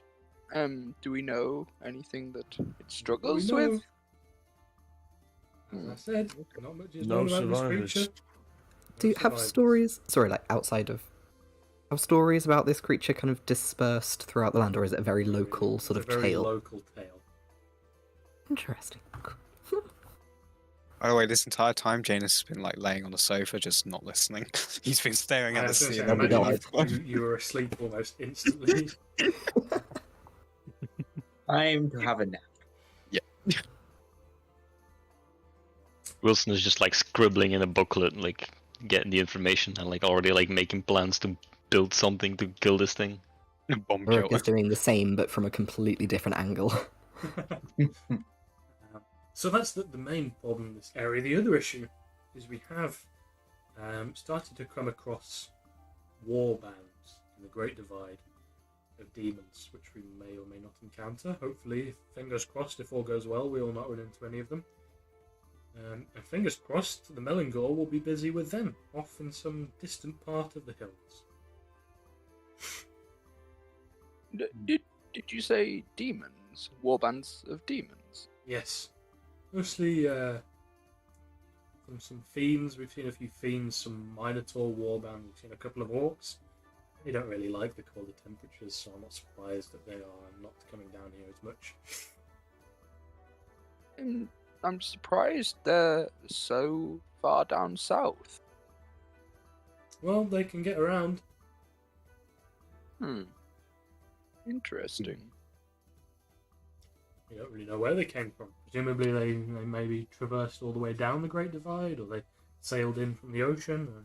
We don't really know. We And, just know that they're there, and they're a bit of a pain in the ass. So, there's nothing particular about these demonic creatures, is there? Nothing particularly of note? they vary. The warbands are all usually different. Mostly kind of like lower level. Enough that we can deal with them ourselves, but we don't know. Maybe there's something more dangerous out there. We shall see. But no unusual traits, no mutations or anything like that. No, not really. Good. Of more the first ask questions later type. What was that? What was that? They Sorry, have you the- cut out a bit. They of the more hit questions, hit first, ask questions later sort of type. Questions. That's kind of how the demons work. Yes, they I mean the orcs. they are also part of the demon army. Maybe not yourself, but most of them are. Anyone ever tried to talk to them? Or have you gone in first, asking questions later. Well, usually when people run at you with a massive great axe in one hand and a very angry look, they're probably not looking to make conversation. However, I'm not very well versed in the art of communicating with orcs, but if you would like to enlighten me, is that a greeting, a welcome, a brotherly salutations for orcs? I'm not aware. I'm sure you'll find out later. Okay. Interesting. That's it really. That's kind of all there is to say. No, that's good. I'm glad you did inform us of this kind of thing. So. Yeah, no, I was hoping there would be more dangerous things, so it could be like a grander adventure, really. But I mean, yeah, it is what it is. We'll have to wait and see what this ice lake then. Yes, I'm going to, I think, try and focus on some fire spells. If anyone has any opposition to that, I feel that it could be useful. If we don't know anything, then maybe fire melts snow. I mean, it has been known to in the past, so that would be a fair assumption. It is a well-documented chemical reaction, I believe. I did notice there was some arcane repository in town. I might be able to visit it and see what I can dig up there. If there's anything particularly useful or handy for this kind of journey, I'll see what I can do. I have planned to leave as early as possible in the morning, as I believe we want to get underway with this adventure as quick as we can. It seems to be obviously quite an important mission, as you are all here to embark upon it. If that's fine with everyone. Yeah. I think, unless anyone has any objections. I can manage first thing in the morning. As far as I know, as soon as you guys' clothes get here, we can start to gear up, boot and suit up, and get walking. All right then. Well, with a little bit of time that we've got left, I think I might go and have a look to see if there's anything useful in that store. Okay. We'll quickly rattle off whatever people want to do. So, what do people want to do? What are you looking for in the store? I'm gonna look for some spells, if there are any spell scrolls knocking about. Yes. In town, in the shop. If they've got like just ones hanging about that they have available, I'll check them out. But if not, if it's more like, what would you like? We might have it in stock kind of thing. I would like maybe some. Most of my shops are you say what you want instead of me listing off a great bunch of shit that they might have. So it's more a case of you say what you want, and I'll say if it's there. I have no idea. I will have to have a look. I'll come back to you then. Yeah. What does everyone else want to do? Hi. I am going to wander down to the dockside, meet up with what remains of my crew, and get rip-roaringly drunk in memory of the dead crewmates that died during the Hellkraken attack. Lovely. As a sort of wake send-off, as we all gather together and drink to their memory. Mm-hmm. Will we be having a little sleep and then going off in the morning, or are we going in the... Okay. So you'll be able to have about a short rest probably before this, at least a short rest before this stuff arrives. Oh, are we planning on going the night? Not. Well, that's what Argrin has kind of arranged for. Okay. It'll be like maybe 1, 2 a.m. when you head out. So, I mean, obviously you can disagree with that if you want. It's completely up to you guys. I'm okay with that. Going to storm out of this room and just try and walk it off. I'm just gonna, I think, circle around town a little bit and just walk and try and calm down slightly. Janus is going to go find just like a general store or whatever, and he wants to buy a climber's kit. We won't be doing any climbing. We'll do plenty of falling, I reckon. Climber's kit, 25 gold. Easy. Actually, I have just To noticed I prevent don't think I have you any like camping things, so I'm gonna go and find some of those. What are you looking for there? Probably a.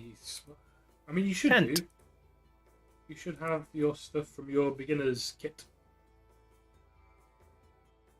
I mean, I've got a bar of soap Back. and some perfume and some sealing wax. I've got a bar of soap. How, I've got a do bar you not of have soap. like your rope and your bedrolls and all that kind of stuff?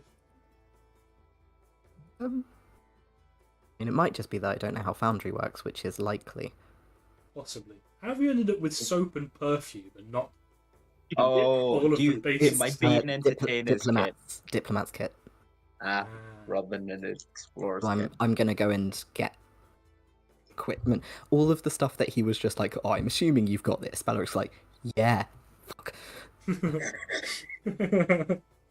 Also, I'm gonna go and buy all that. the essentials. Yeah, why wouldn't I? Yeah. Yeah. Everyone's got this. Janus will also get a two-person tent. You're Only getting, for himself. you're getting a tent. Yes. Him and his armor. Okay, you can probably get a nice two-person tent that can be able to brave the winds of the Great Divide for about 50 gold. Easy. Ooh.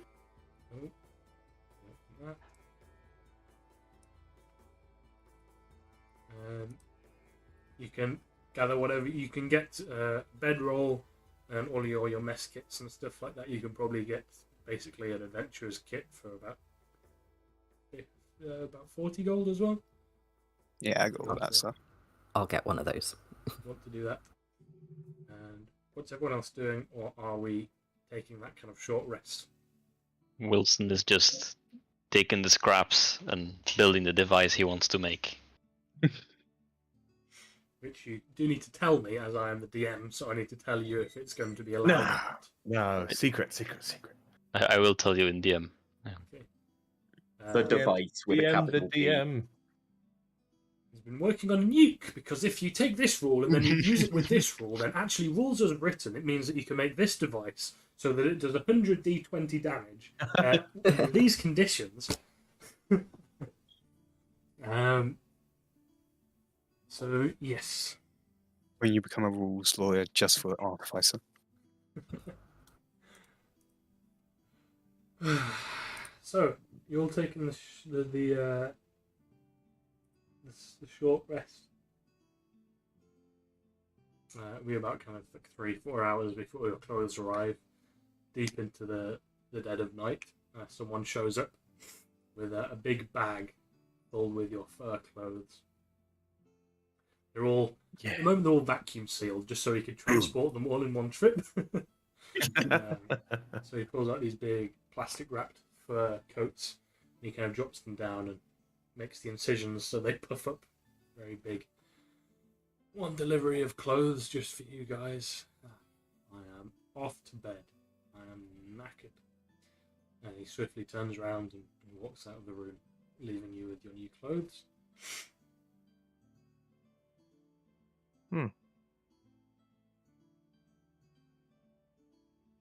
I will try them on. Yeah, that'd be probably good if I got everyone's measurements right. Ooh. You want to roll something to see if you did? Yes. Oh god. No. And he's definitely been dragged along shopping with Belaric enough times that probably ingrained unwillingly into his memory.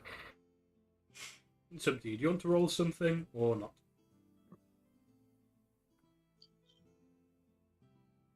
I think that's you, Ivan. Eyebrows. I don't know. I'm still looking at spells. There's so many. We'll say that the measurements were pretty good, actually. Like I said, as being someone who, he looks at the new troops and he's like, we need 15 types of these armor that are this size, these sizes of armor that are this size, swords that are fit for people this size. I imagine it's something that you're quite proficient with, as just kind of a once-over, gives you a good knowledge of clothes for people. What would the role have been? I have no idea. Wisdom call. Would it have been an insight, an investigation, a perception? I was thinking it probably would have been a perception, but yeah. Let's see, shall we? Why not? Or In a no, game about rolling dice. clothes for 6 dwarves. Got to clarify that we were of different races. That one, let's go. Oh, hang on. There we go. Are we connected? Did I actually roll that in here or not?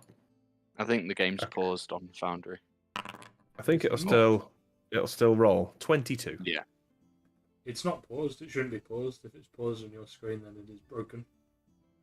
Oh joy! Okay. It says it's paused, but whatever. If it ain't, it's fine. There we go. Now it's fine. Spam and pause and pause That is again? doing stuff. Yeah. Lovely. That was a 22. Yeah, with a 22, Was a 22. as I said, you are very proficient at getting measurements just at a quick glance of the new recruits. So it's something that you kind of had done when you met these guys without even really realizing that you had done it. You know. Size them up literally and metaphorically.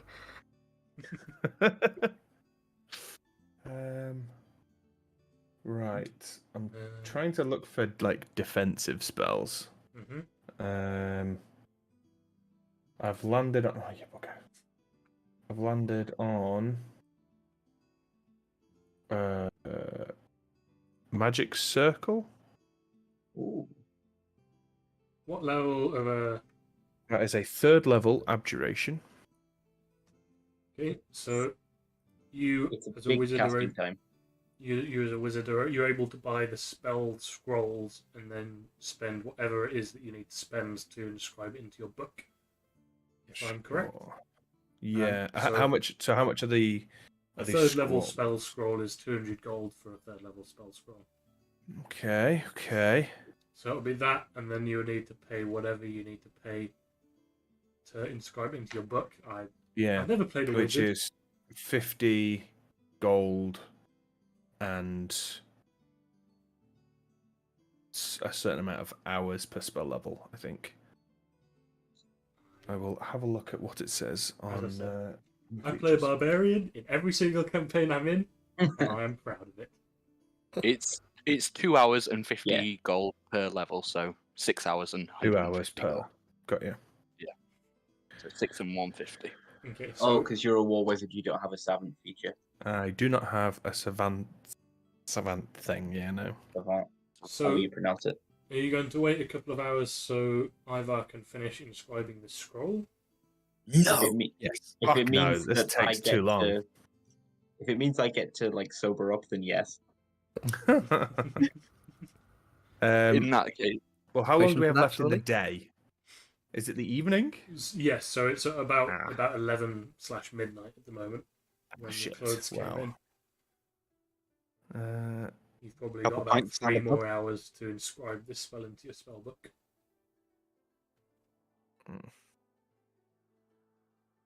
I mean, you can do that whilst everyone else is, getting kitted, checking and rechecking all their gear, their ropes, their equipment.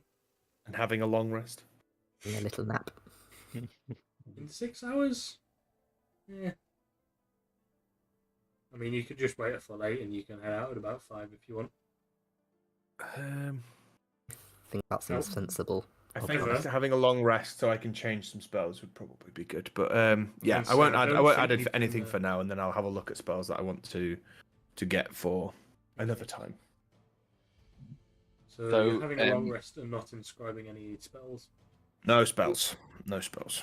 Mm-hmm. Eric, before he goes to trance, anyone who happens to be looking out the window might see this. He's trying to be a bit sneaky, but he's more getting out the way. But you'll see fire start to go up his arms into the sky and sort of loop around back to him and sort of enter like a phoenix into the mushroom, and then nothing. It lasts about 5 seconds. Yeah, and I'll let you know what that means. in case you don't know, Gage. Yeah. It's just all secrets today, Gage. Yes. How the fuck am I supposed to DM this, guys? I don't know what's going on with any of you. I've just been sleeping over here, man. Secret letters. I want to go to this. Did you random see the shop, thing I DM'd random you that I effects was- I've never heard of. Yes, I did. It's fine. Okay. Wilson's making a nuke or something. Like, Bellerup's it's- playing mind games with everyone. Oh, it's more powerful than a nuke. I'll tell you that much. This is going to come back in with a pizza and everything's going to be on fire. He's like, what?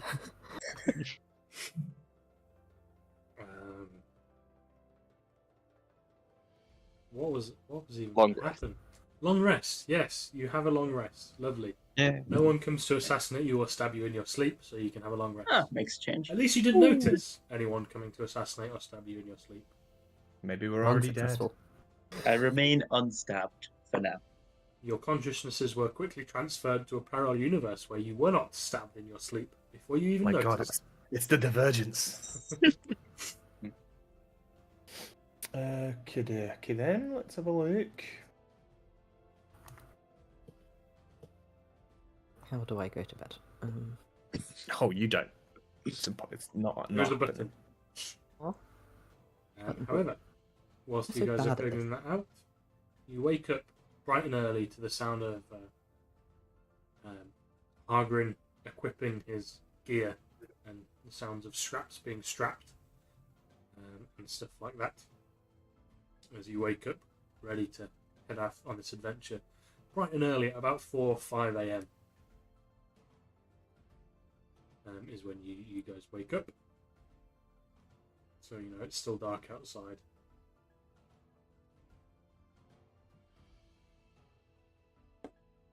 So, Oh no. Oh, my head. Clatter around next to Avelios as much as I can.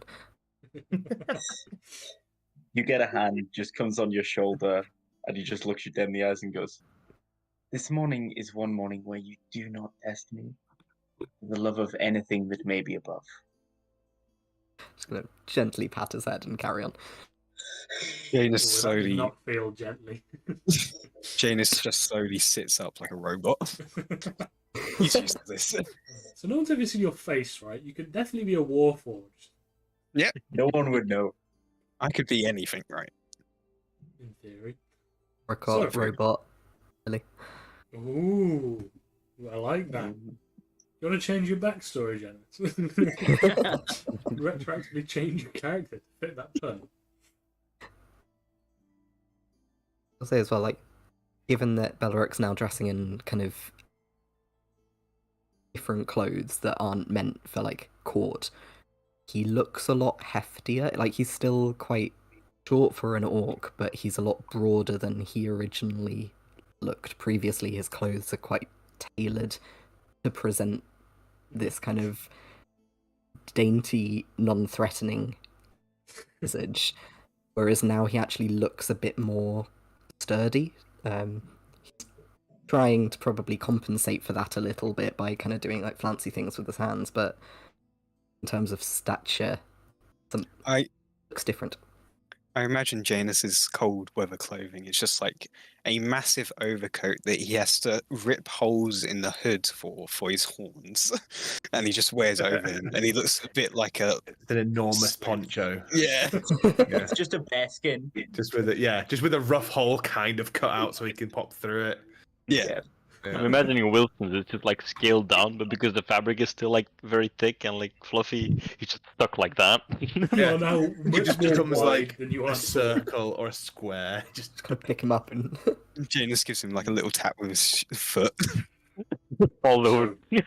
Nothing. So you spend the early hours of the morning donning your equipment, rechecking your gear, making sure you've got everything ready for this journey, making sure none of the potions that you need for survival have leaked or anything like that. And you march out of the stronghold early in the morning. The guards are still, half asleep. They haven't been relieved from their night shift yet, and they are well into the night shift. The city is relatively quiet. You don't hear any music or the sounds of people walking the streets as you trudge as you trudge through them. No lights on in the houses, and you get to the other side of town, where there is no wall that kind of differentiates between the exit when you're in and out. You just walk until there are basically no more buildings, and that's when you kind of realise that you are now in the wilderness. And your guide, good old Hargren Quickeye, leads you kind of silently across the cold, hard ground and kind of like the early frosts of the morning for a good few hours till you will reach the base of the mountain and start your ascent. Is there anything you guys would like to tell me? How are you progressing on this journey? Are you being stealthy? Are you all kind of like spread out? Are you all kind of together in a line? How do you guys want to go ahead with this? I am sitting on Janus's shoulder. That is fine with me. But I will be up front with Hagrid. Is Hagrid giving us any indication of how he wants to proceed? Does he want to be sneaky about it right now, or does he just want to just go and follow the path just as is? Because stealth isn't exactly in my repertoire. Yeah, he's quite happy to just go with whatever you guys really want. You know, he kind of says, you know, stealth could be an option to try and avoid some of the creatures that we might encounter, but at the same time, if we want to just get there nice and quickly, we can power through. It's up to what you guys want to. It's up to what you guys want to do. How quickly you want to get there. How much you might want to avoid the Melangor. And such Absolutely want to find this creature. Same. Listen to me. On that, Eric is looking constantly for any signs of storms or footprints from any potential bandits and all that sort of thing.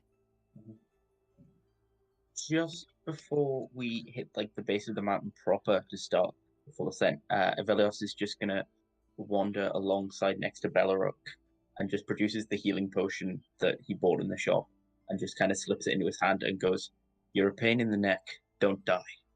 And then wanders off back towards the front and keeping a lookout, sort of scouting.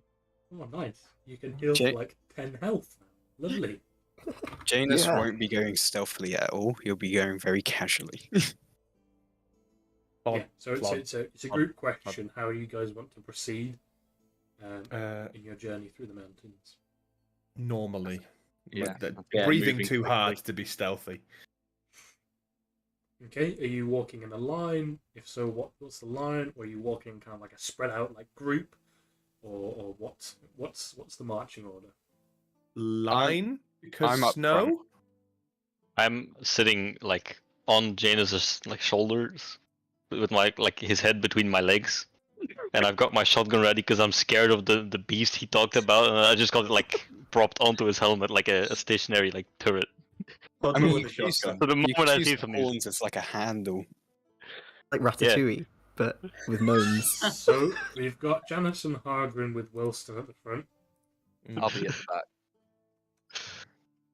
I think I'm Who's gonna behind them? go somewhere near Avelios, and I'm gonna be talking Okay, pretty can we go in order? consistently. Who's behind Janus and Hargren and Wilston? Avelios will be next. Close enough to the front that he can dart in if need be. Okay. Who's next? I'll go behind Avelios. Okay. Who's next? Ivar. Ivar. And then we have an Eric. Eric. Lovely. So this is the marching order. So Hargren will be slightly ahead because he's the one leading you, and obviously he has to go where you need to go so you can follow him. He does a bit. Pardon? He does a bit. Because that's his kind of job here. I'm gonna ask Bell. I'm gonna ask Bellaruk. Are you feeling a little bit better now? Gotten whatever that was out of your system? I'm fine. Yes. So anyway, as I was saying, there's something that lives in these mountains, and they're a force to be reckoned with, and there's fire and cannon shots and all sorts, and you must have heard the stories. Come on, Avelios.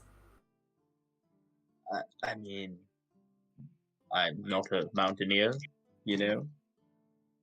don't need I to be a know mountaineer to hear stories.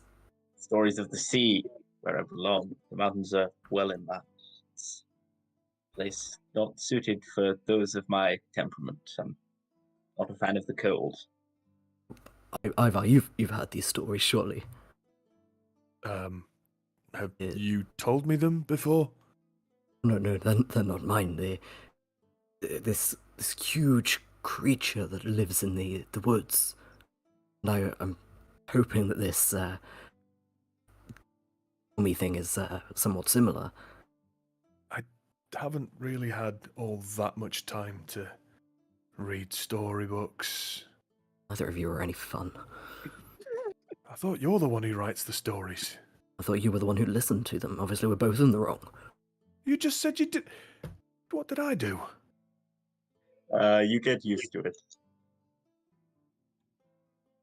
God's above and below. Stomping a little bit more. Anyway, I thought you'd be trying to figure out what you were going to concoct for all this nonsense we're about to get ourselves into. You know, the clash of the elements. Fire, ice and lightning. No?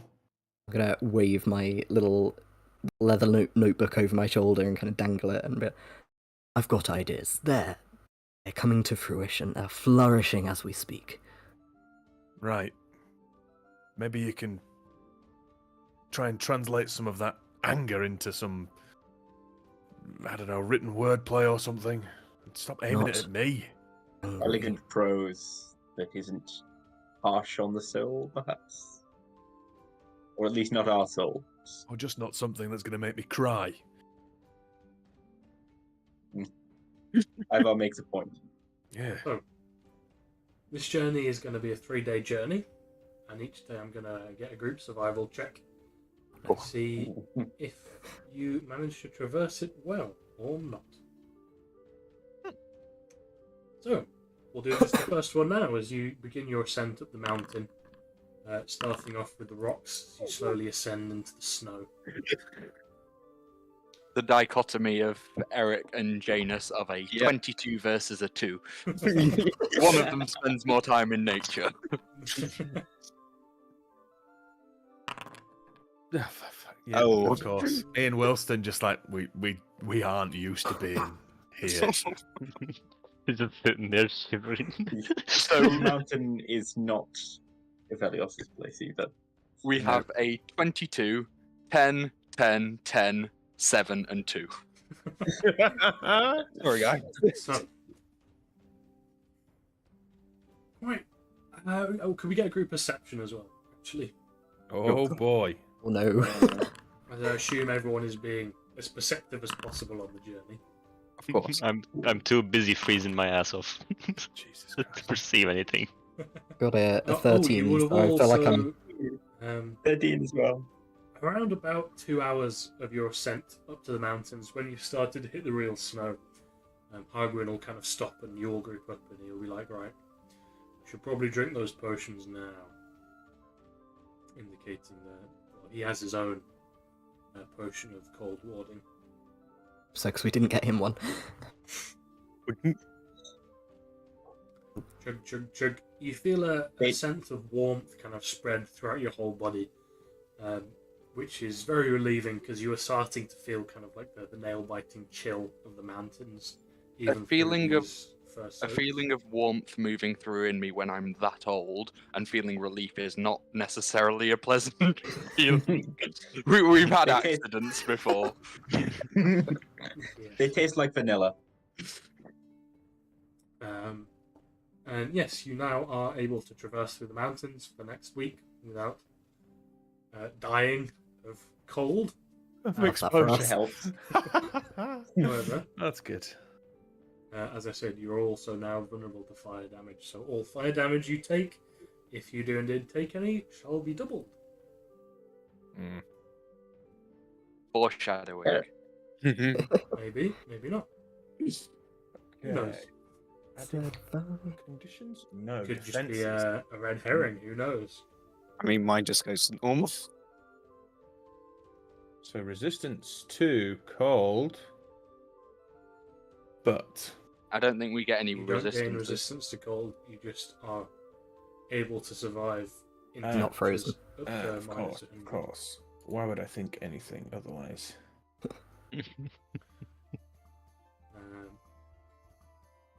So vulnerability to fire, just so I remember. Yes. For the next Oh, that's 7 very red days. and I don't like that. Just a big red V, just like vulnerable. Ooh, this fire hurts slightly. Ooh.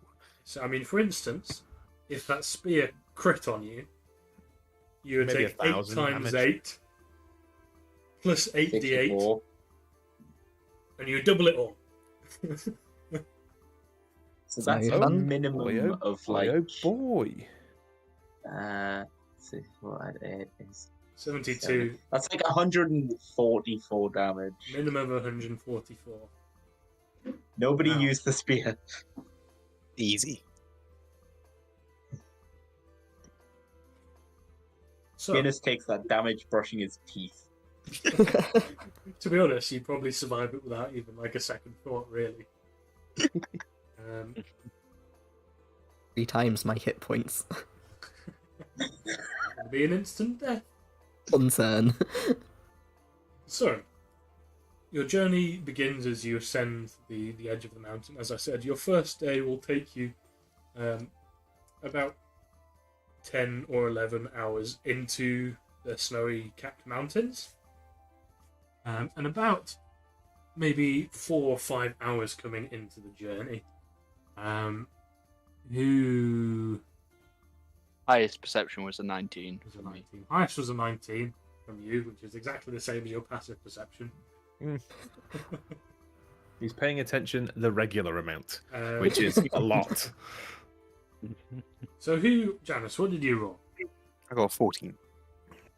Not So too a bad. 14 is enough, and as you're kind of at the front of the group, you'll be the first to notice, kind of off to the side, you see a set of tracks that have waded through the snow. So the snow is quite deep. It comes up maybe 2 or so feet at this point. So,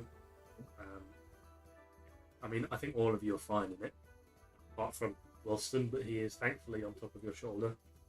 I also think you're probably light enough to maybe be able to not sink in the thick snow, but we'll figure that out once we get there.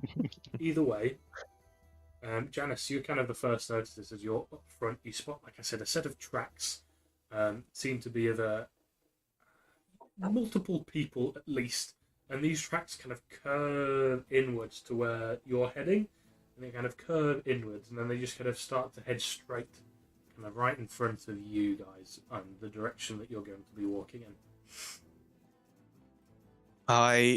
So Janus shouts out to Hargrin. He just says, Hargrin, there's tracks, and then points towards the tracks. And he kind of just like slows down like a little bit.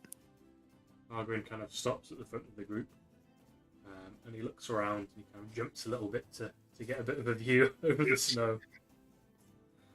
Aye. Looks like it, lad. Looks like some tracks.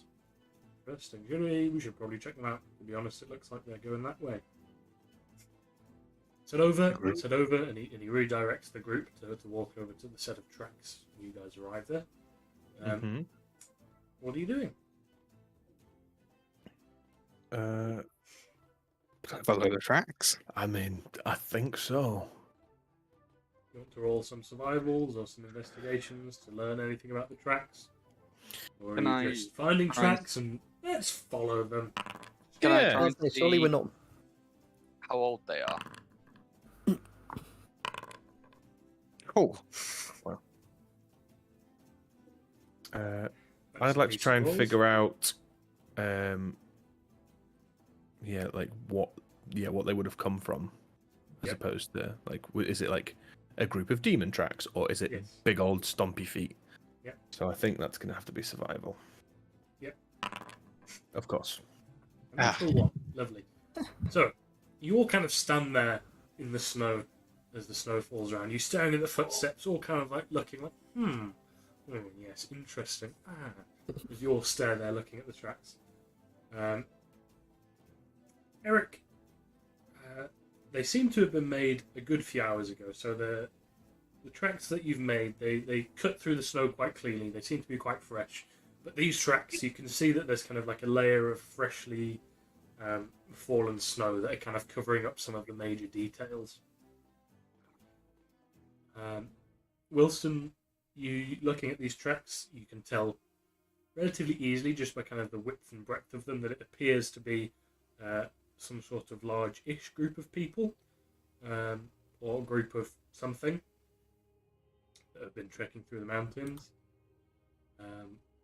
Most of them seem to be two-legged creatures, from what you can tell. However, as I said, the tracks have started to cover up again, so you can't quite determine. So some of them look like, oh, maybe that's a four-legged creature or two-legged creatures. You can't quite tell. I ask Hargren, is this the way that we're meant to be going, or is it veering off? It looks like it's kind of following our path to me. You're not aware of anybody else who might have come this way before you, without you? I haven't sanctioned any adventures into the Great Divide for a good couple of months. I suspect this may be a band, a war band. It would look like to me. However,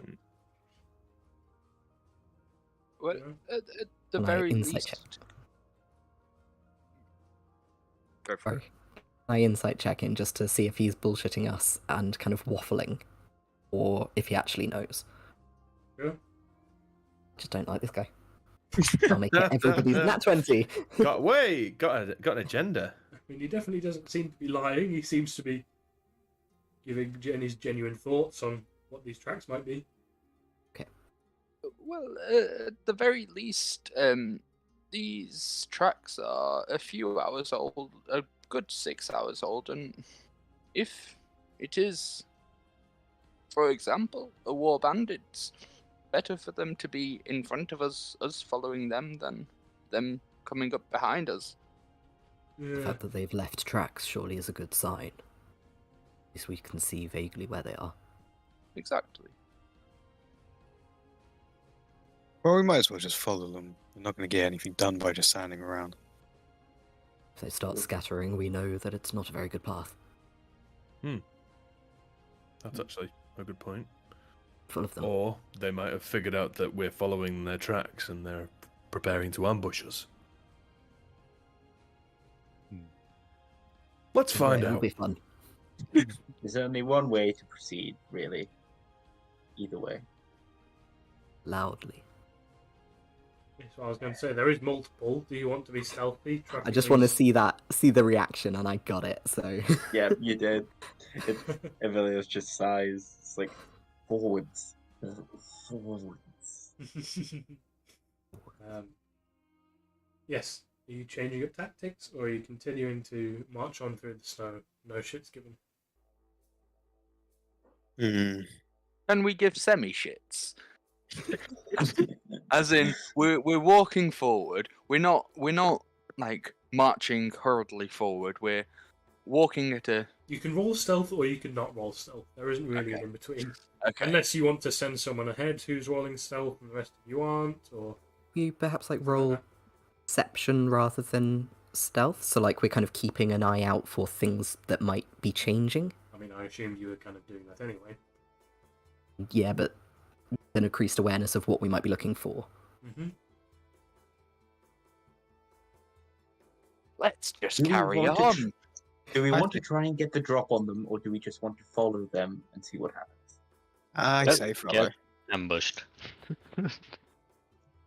Well, we don't know anything about them. There's if we see any changes in the footprints or anything, then maybe we can have another thought. But if they're 6 hours ahead of us, hopefully they stay that way. Just carry on as normal then. Okay. So you carry on kind of following this track, and for another couple of hours, it goes relatively straight.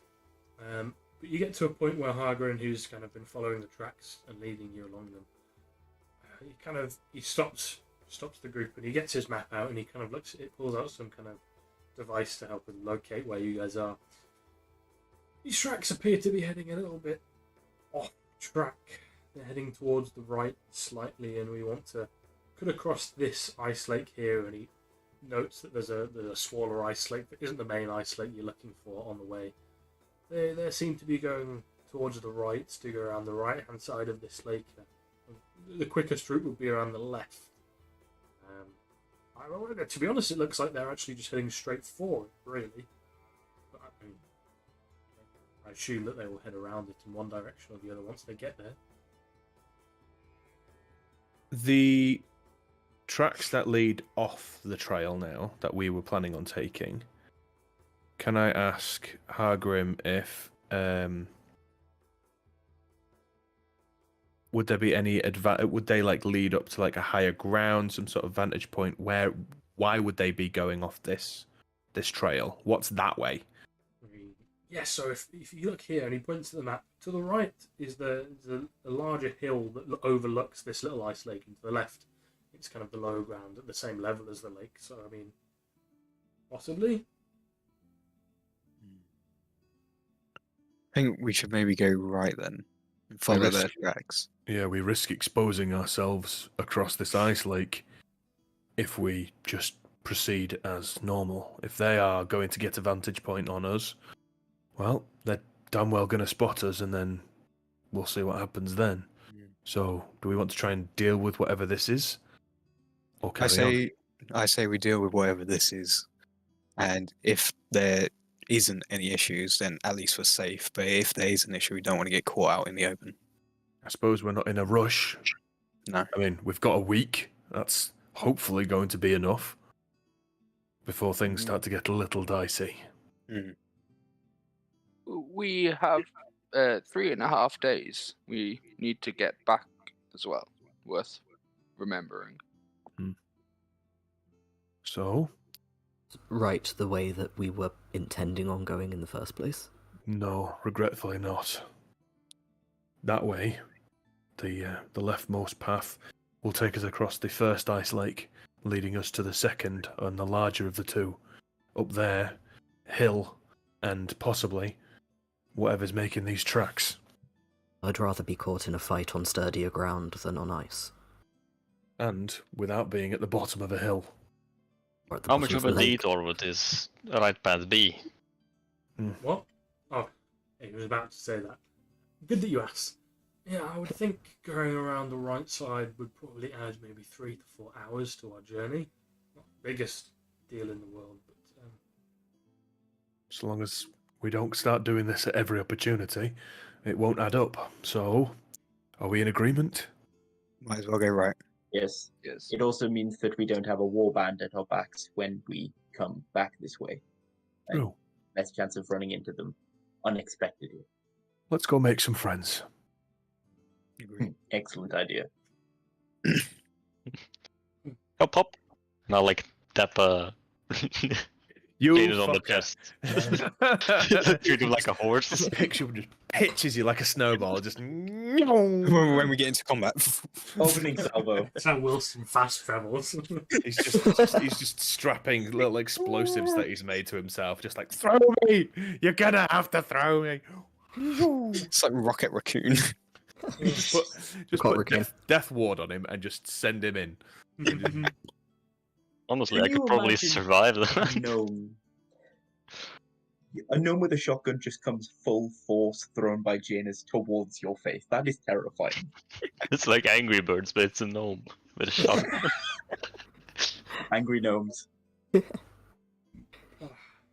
Unfortunately, the Well, as foes we you're kind of- against are a bit more dangerous than fat green pigs. Sad. As we kind of shift the path, can I shift myself so I'm the back of band, kind of with Eric, maybe even behind Eric if I can? Up to you guys.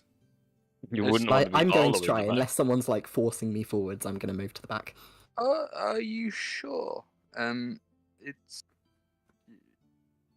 your skills aren't necessarily based in strength.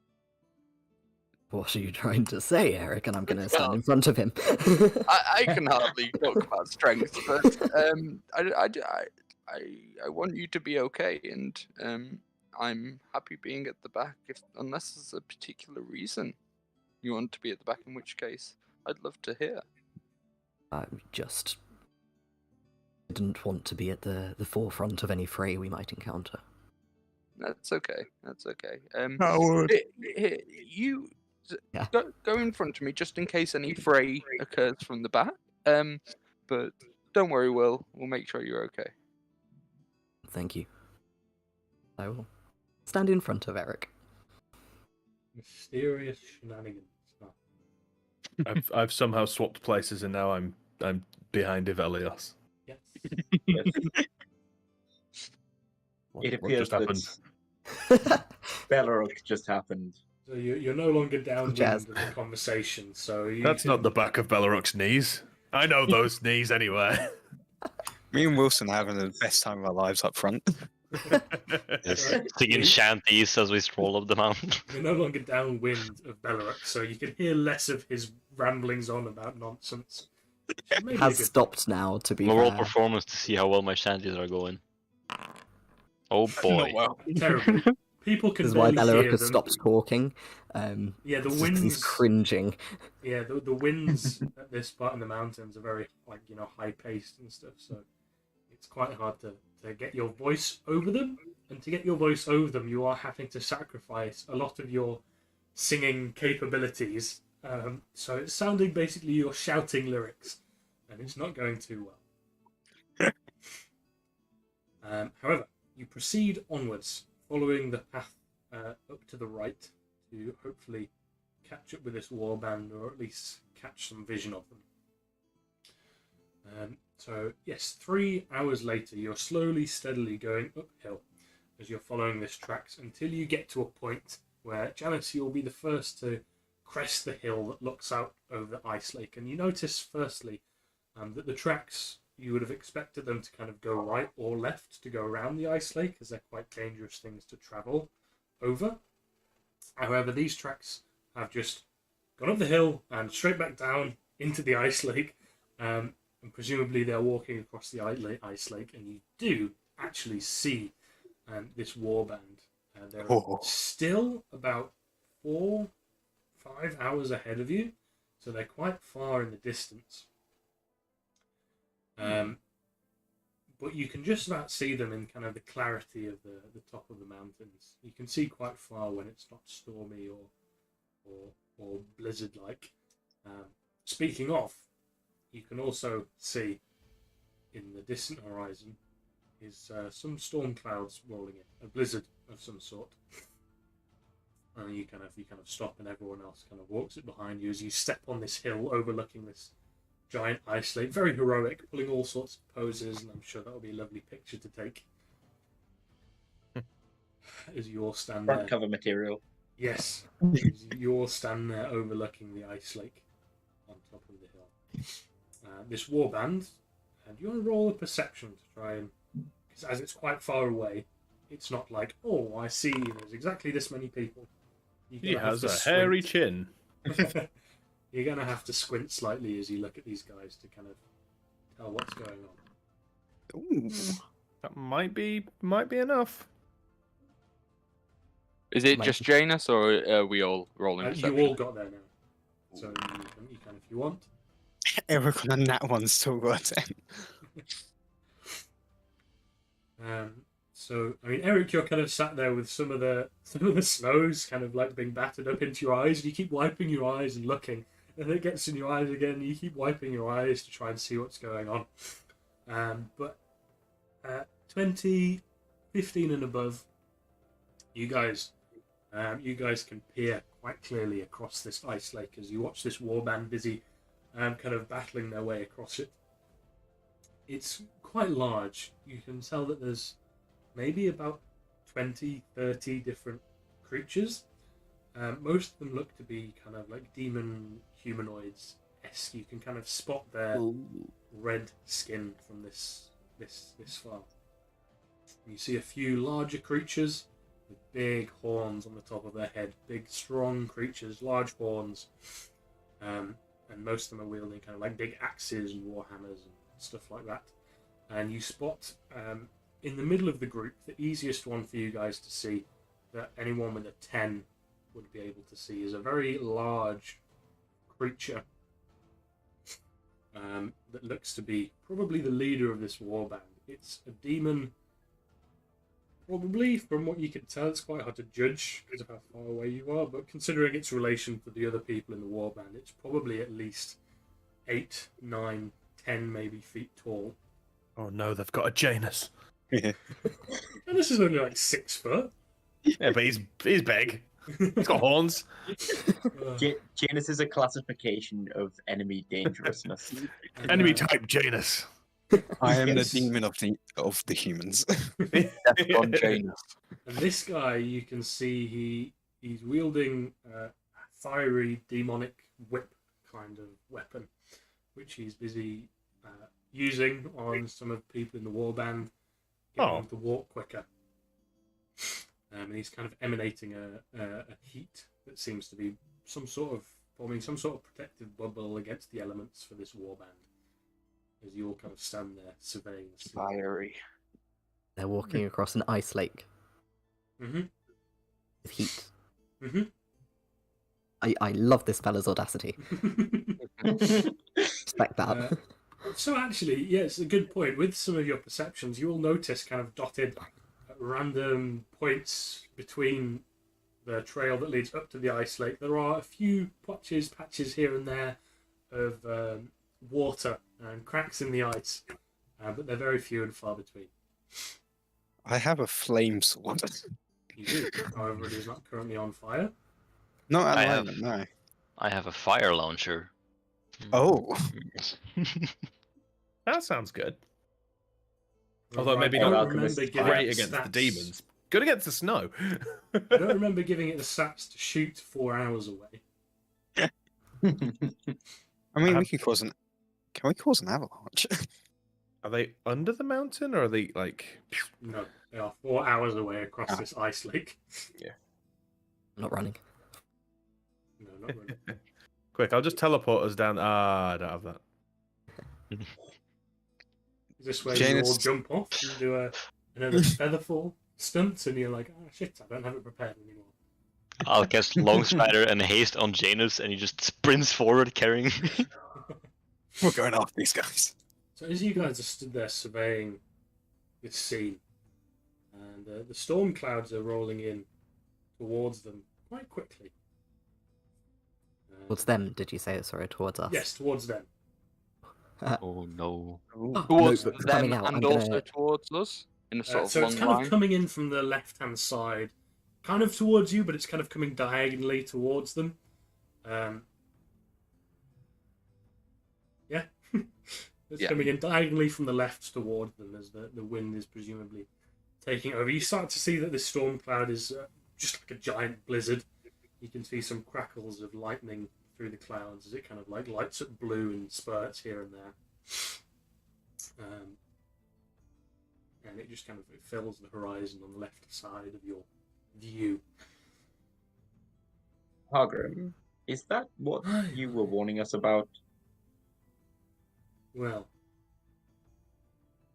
can't say I've ever really seen it. But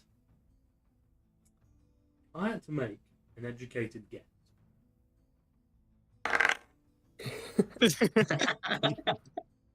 Brain like clatters around a little bit. I would say it probably is. Yes. Ivar, It is. I'm wondering if it's too late to start believing in those gods you're always on about.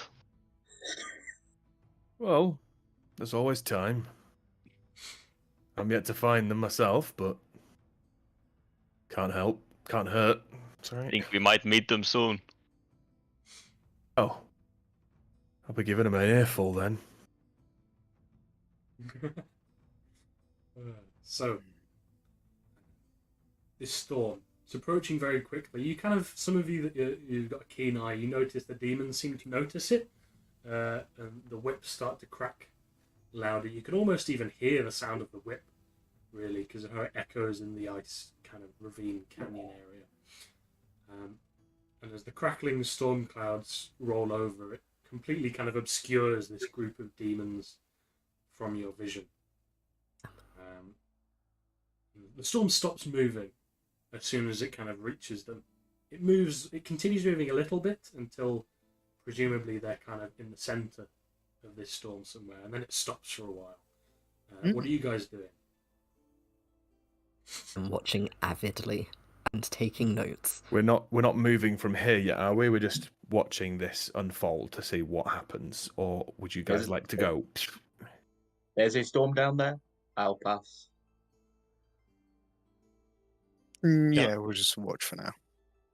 Yeah, I want to see if it carries on going right, because maybe we could go around the left afterwards. See if it is just a storm or if it's conscious. I mean, it's stopped, which doesn't seem great. You want to roll in nature? Do storms not normally stop? No, presumably not. You Sense might get any more 17. information. And so, 17. storms do not usually just stop after moving that quickly. But also the lightning in this particular storm seems weird. It's not really coming from the right place. It kind of seems to be coming from inside somewhere, and it's not even just going down like lightning does. Some of it's going up and out and in all sorts of weird and wonderful directions. And it definitely does not seem to be any sort of natural occurrence. And you kind of hunker down for only really 10 minutes of kind of watching before anything starts to happen. Are you going to do anything in that time, or are you guys literally just kind of hunkering down, watching and waiting? Janus, make a snowball. Sure. Eric with lies. the Wilston in it. Yeah. Yeah, good. Roll him down the hill. Build up the momentum. Make it huge. Kill this someone at the Velingor. bottom. Legends! I thought I could catch up to you. Eric, what were you doing? He's gonna lie down flat as to not be obvious should this thing start looking for a next place to move to. Mm-hmm. I'm also going to attempt to hide. Yeah, that seems Want to sensible. roll a stealth? It's miles away. Don't worry about it. Oh, it's here. Wow. Oh, wow. Okay. Oh my. 27 I and like a to think I would have 21. been kind of stood up until I saw everybody else kind of lying down. Like, reluctantly. Janus will also reluctantly roll a stealth with disadvantage. There we go. I'm gonna say I'm gonna. Decent. 32 What? from our resident rogue. Lovely. Oh, Okay, I'm not going to roll stuff. Okay, It's gonna be the only ones. so that's going to automatically count as a fail from you because you're not I rolling think- it. Okay, well, I think I'll just show you how I fail instead, but it's another double natural one. Hold it! I'm getting you it out of the way before it kills me. Oh, 2 natural ones. Where have we seen that before, Eric? Two natural. You, Technically, that's can't 3 in a remember. row. what did think- you say? No, almost 3 in a row. It has happened 3 times that someone's rolled 2 nat ones in the same roll, which is just Jesus. madness. That's crazy. It's Foundry's fault. Yeah. couldn't be me. You're rolling in somewhere else, aren't you? Yeah, but it's translating to Foundry and it's fucking me up. Sure. You don't have to translate it if you don't want to. I can trust your rolls. Nah, it's already linked up. It's fine. However, yes, you will buckle down in the snow. The snow kind of starts to cover you, like sniper style, as you just kind of wait motionless in the snow. And after about 10 minutes, the storm starts to move again, in a different direction as to what it was moving before, kind of reaffirming that this is not a natural storm. If you had any doubt before, it now moves off. It continues right, but instead of coming towards you and right, it goes further away from you to the right. As it kind of like it comes around in a bit of a circle as it starts to leave the area. Do we see any remains from the demons? What's it left? Okay, of I'm them? getting there, alright? Calm yourself. Eric, you're the first to notice something on the left-hand side of the storm. You see some motion as you see some figures disappear off into the snow that seem to have managed to escape from whatever happened inside the storm. What? Didn't someone else have an 18 passive perception, if I remember correctly? I have a 15. 17? Someone has a 17? Nope. I have 14. 14. I'm 14. 15, but my passive investigation's huge, if that helps. I thought someone had 17. I have a passive Actively 18 on investigate. athletics. Oh. Is perception? Sorry, this is a really dumb question that I should have clarified before session 6. Is passive perception at 10, 10 plus perception modifier. 10 plus your flat. Okay, that's not like proficiency or anything, is it? If you're proficient, If you're proficient in it, then yeah. 10 Oh, plus I've got your... a 16. It's the number in the brackets. yeah, on the right-hand side if you've got it set up in Foundry. I don't have it It's on whatever. Foundry. If you're proficient in it, it's your proficiency and your wisdom score and plus 10. No, I was looking at performance. My passive performance is impeccable. No, 12. Not quite at 16. Not quite. So, Eric, you're the only one to notice some figures scuttle off to the left-hand side of the storm. However, I'm sure everyone else will note that information down anyway, as I've said it to you. Yes. I'll mention it out loud. Yeah. And then as the storm disappears off into the horizon, you notice the aftermath of what appears to have been a very large battle between the storm and this warband. So the demon that was rolling the whip, the little bubble of fire has completely vanished, and there is just basically what looks like some sort of battleground.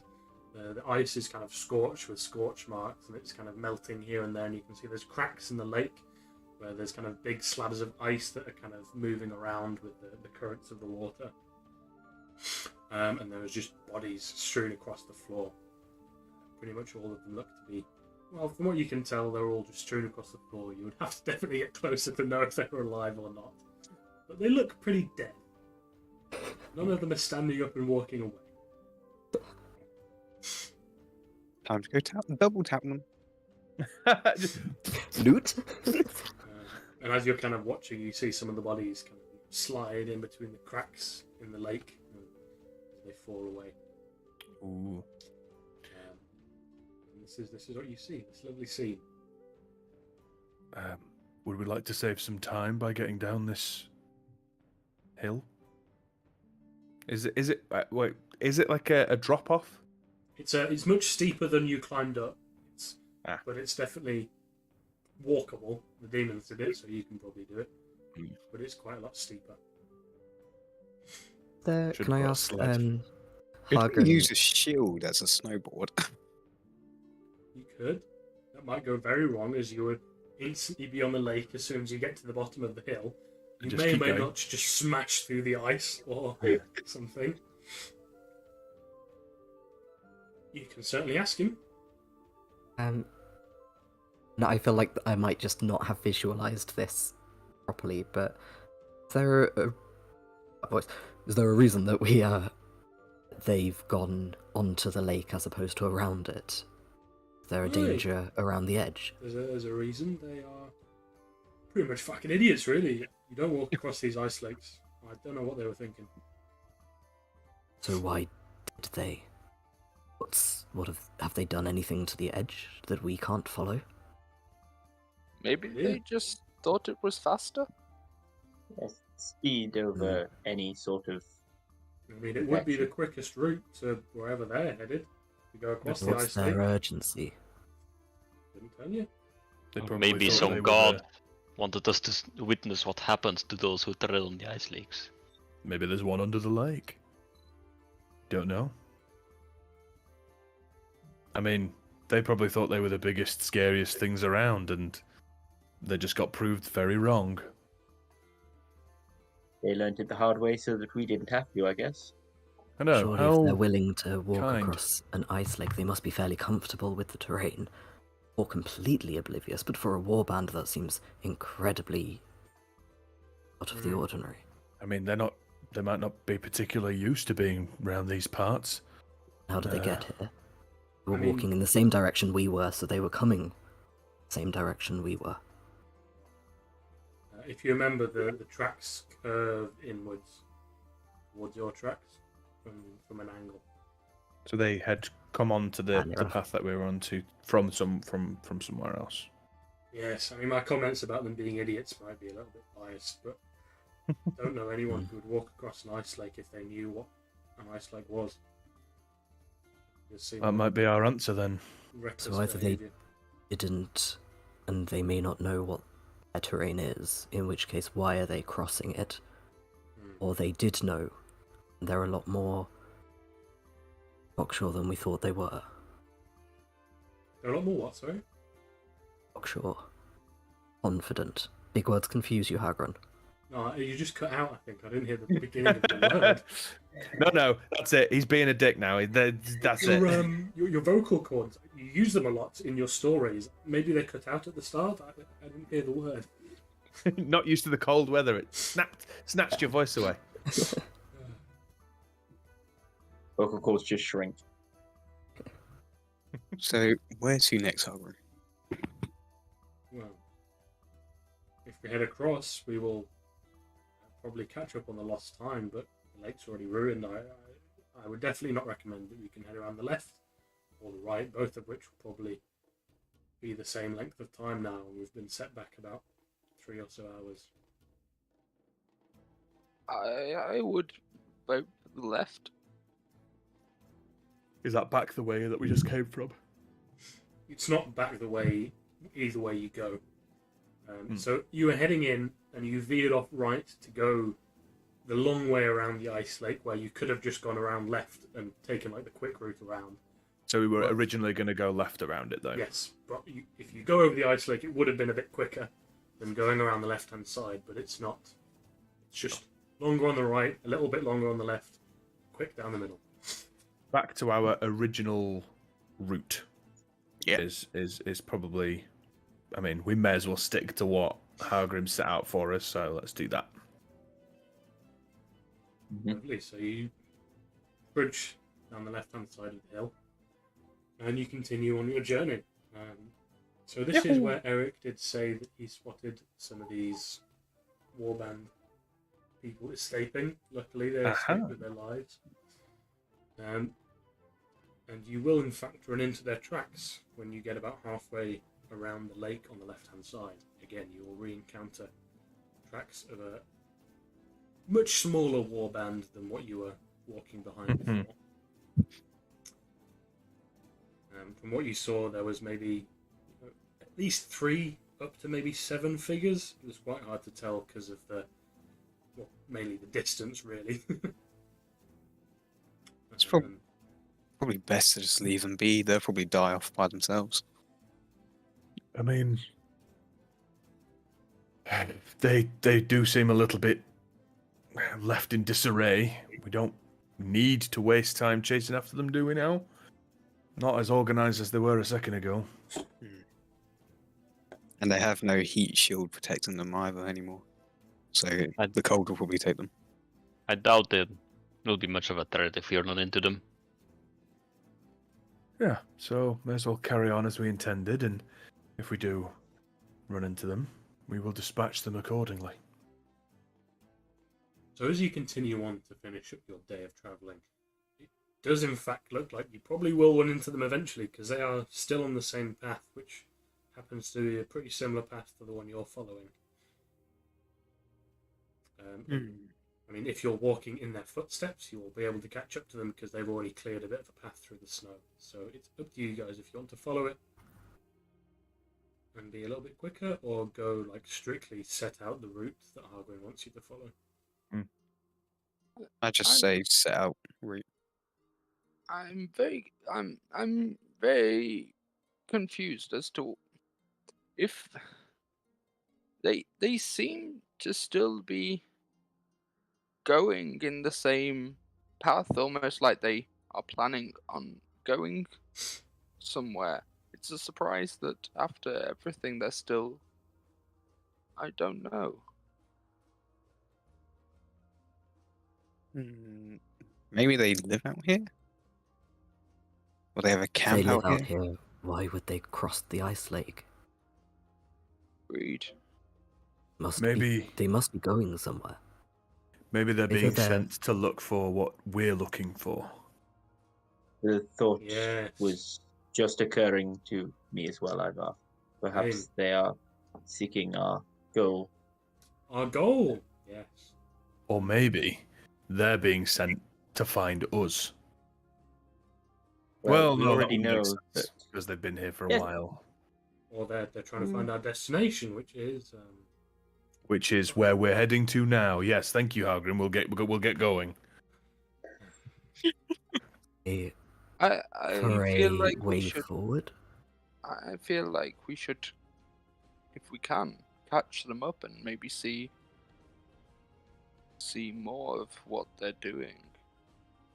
Information have is a best purpose. learned directly. If Alternatively, they we have a follow. purpose that isn't just roaming around, it seems like it is definitely in our interest to understand. We perhaps follow the path they've cleared so that we don't create any more tracks, but not necessarily catch up to them immediately. That is an option, of course.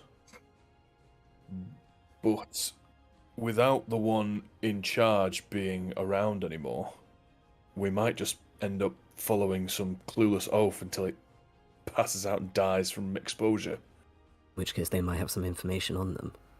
Or tell So us we why catch they're... up to them beforehand and take a couple and see what they know. It's really the quickest solution, and then we can get all back on track. No? But they were already 4 hours ahead of us. And then catching up to them whilst they're panicked and running blindly into this wilderness. It might knock more time off. I mean, I'm fine to do it, but when we hit that halfway mark, we are going back. Alternatively then, perhaps we could follow them for a time, and if their path diverges too much from ours, then we continue as we intended. I would agree with that. Best of both worlds. Or worst. But I'm okay with it. Being better at democracy, Ivar, is something wrong. I'm cold. I'm going to Ivar's cast missing his hot prestidigitation and warm Ivar's hands by like a couple of degrees. That's better. Fuck a lot of you. Sorry, I thought I was back in the council room. All coming back to me. Could use burning hands. I cast Dragon's Breath. I cast heat metal. It's like a radiator. Oh, Janice, this is a spell you recognise. This feels familiar to Janus. Oh, yes. So, you follow the tracks for another couple of hours before you kind of come to the end of your day. You feel like you've made progress. So as you're following the tracks, you notice that there's less and less snow covering them the more you walk on. So it feels like you're probably catching up to them. You could press on if you'd like. However, it is coming to the end of your day of travelling, and you would probably start to accrue some exhaustion if you pressed on. So, you want to rest here for the evening, or continue to try and catch up with these miscreants?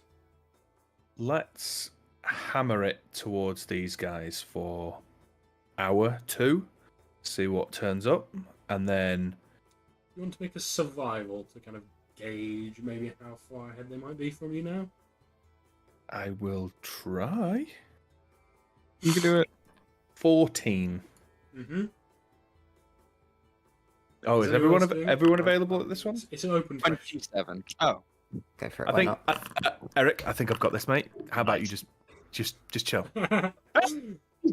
Fucking hell, Not Janus, gonna Janus, contribute. got it. Okay, it's fine. I know I've done it. I've got this. So, Eric, you kind of, so the snow's about this thick, so I think there might be, and Janice just like, 2 hours, 2 hours, 2 hours ahead of us. I know they're 2 hours ahead of us. Trust me, I know how to find demons. Okay, Janus. Okay. You see like flames coming from his eye. He's got the scent now. Yeah, they'll be dead in 2 hours. Okay, Janus. Okay, you go first. I'm sorry. I love you. I'm Wilson on sorry. top of his head. Yeah. Wilson just pointing in have a that direction, and warband. then Janus We just have a turns and he's Janus. like pointing in that direction. Might as well just go after them. Let's Wilson try doesn't and have get a this- choice. He's let's now get this done strapped to before it someone gets who's smelled really- blood. Janus the Bloodhound. Yeah, Actually, if we can get this done before night, like proper nightfall, then golden. But as soon as we lose the light, I'd rather be getting ready to bed down. You know. It'll be fine. Can I Oh. ask as well, on the, since we've, bless you. Oh, Bless you not again. that time. Nope, not that time. Since Yeah, we've fuck been you, following these dickhead. steps, these tracks, has there been any detritus? Has there been any blood on the tracks? Any Nothing sort that of stood out. signs of stumbling or anything? Nothing that stood out, no. They seem to have been able to press on without much of a hindrance, apart from the fact they're down, 90% of their warband. Okay.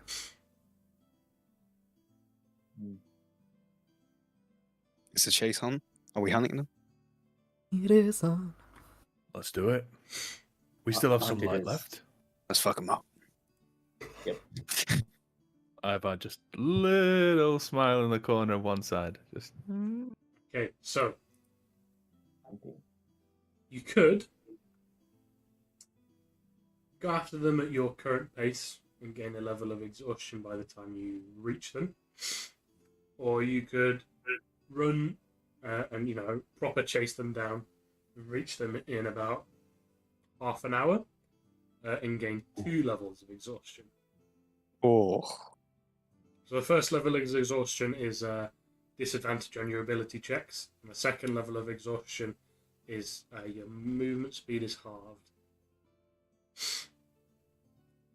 So no matter what, you're gonna at least have your disadvantage on ability checks. speed halved is not great. No. So I'll kick in about the time you arrive at them. Yeah. If we do get the first level of exhaustion, there's a chance we can rest that off. I'm just gonna allow it to. You remove all levels of exhaustion after one long rest. So one full long rest.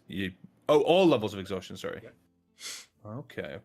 Benevolent God we have. But that also means he can throw exhaustion at us a lot more often because he's like, "You get it, it's fine. It'll go after your long rest." You're Don't worry legends, about it. right? You're Just used to this kind of. I don't know. I would I think it vote makes sense and is a bit more fun. I would vote for one level of exhaustion, because if we're fighting with half speed, you're in trouble. In like this much snow, Agreed. so then it's difficult terrain, Yeah. halves your speed. Yeah, I think Just stood disadvantage still. on the ability checks will be manageable enough Don't whilst say we that. slap Livable out with. some. Yeah, well, said it now. I can help a little bit with disadvantage. Let's catch them up in 2 hours. Yeah, so you're going to just continue your pace to catch them up in 2 hours or so. So, first of all, you gain a level of exhaustion. Ow. And about the time you kind of feel it kick in, do you want before we run? Do you want to roll some perceptions to see how early on you spot them? At disadvantage? No, because you'll gain this afterwards. 20. Dirty. 16. Which one? What's this one? Perception. And is this one 6. already now with the? No, this one's just No, normal. it's normal. This one's before. Okay. Yes. Kobe. Nice. Yay! Nice. A good couple of large rolls. So you will, in fact, Belrook, Ivar, and Eric, you will all see them when you're maybe about 120, 160 feet away from them in the snow. They still seem to be trekking on ahead without paying you guys much attention. How far did you say they were, sorry? By the eye, about 120, 160 feet away. Say, if we got within 60, I can ask them very nicely to stop.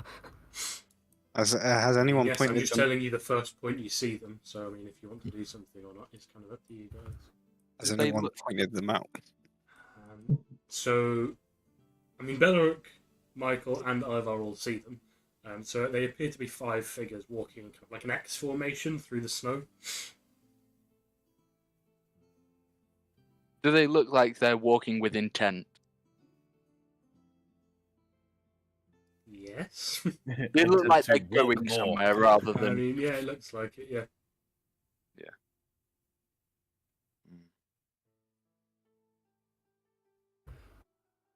In fact, all of them actually have rather large packs as well, like big backpacks strapped to their backs from what you can see.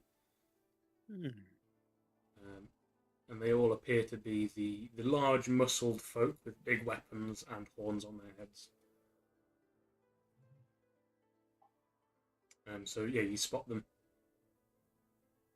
when you're about this close. So what are you doing? I could chuck a firebolt. I mean, it could, we could just try and blow them up like right now, or like, do they look like they're kind of like messed up? Do they look a little bit in disarray? Do they look like injured and like they just don't want to be here anymore? They don't look injured, but they are walking slower than you think they would be. Like slower than you think. You think they're probably walking slower than the pace that they would have been walking at to keep ahead of you, like they were before. Because we makes sense. got them. Yeah. Yeah. They seem to have looking slowed down over time. And looking at these ones, what kind of combatants are we looking at? Are they looking like just like grunts, soldiers? Are any of them carrying any like look like they've got any arcane? Give me a quick. I'm looking for like magic casters, so could I go for Arcana? Yeah, Cheers. 25.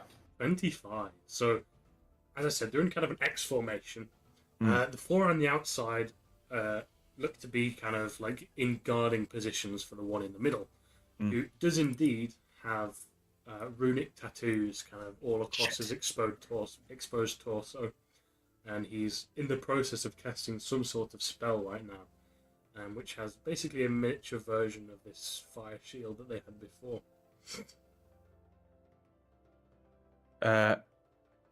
Does it look like there's a spell active now? Yes, the one that he's using. And is that currently like in effect? Yes. I want to cast Dispel Magic. Just work. I mean, what's the range on it? I will tell you in a second. Where are my It's spells? 120 feet.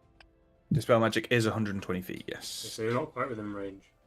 Okay. I would probably, as you kind I of would know like to get roughly range. where you guys are on the map.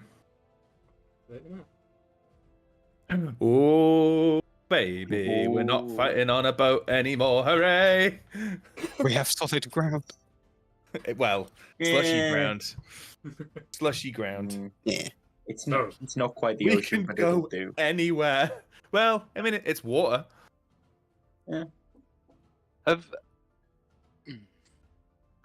I come across these creatures before? Yes, You've seen you will have everything. been on the wall, actually. Minotaurs. Bull-like humanoids. They're the advanced foot soldier. So you have kind of the weak, like, crappy demons that they just throw thousands at. And then you've got these guys who are foot soldiers, but a little bit better. You haven't encountered very many magical Minotaurs, though. This is probably one of the first ones that you would have encountered. And do I know what language they normally speak? All a history. I have encountered Minotaurs before. They speak the demon languages, presumably. Okay. So, Abyssal, Infernal. They probably speak one of them. Would you have what, sorry? I've encountered Minotaurs before. My Probably- travels probably and heard of them. wanderings. Okay. I don't imagine you would have encountered very many demons and such, but you would have heard of them. You would have probably seen them from your trips to the wall. But Eric will have explained that they have whispered to everyone in hushed tones that they are Minotaurs, seemingly. And big boys at that.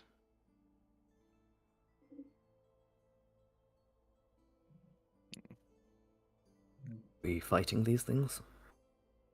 Absolutely, but I want to get in closer and make sure that I'm in range of that magic caster.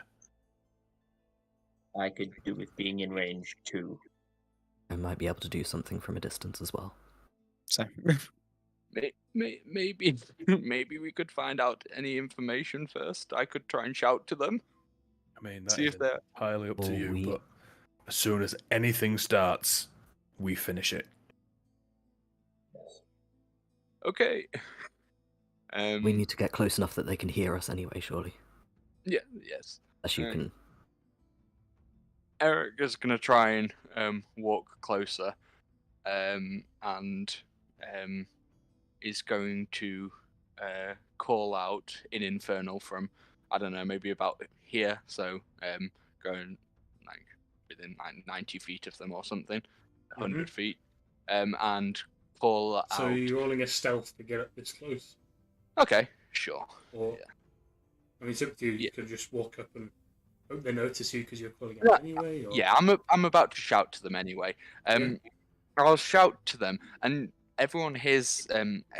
Eric's voice is normally quite unsteady and higher pitched, but this time when he speaks, it is low and much more booming.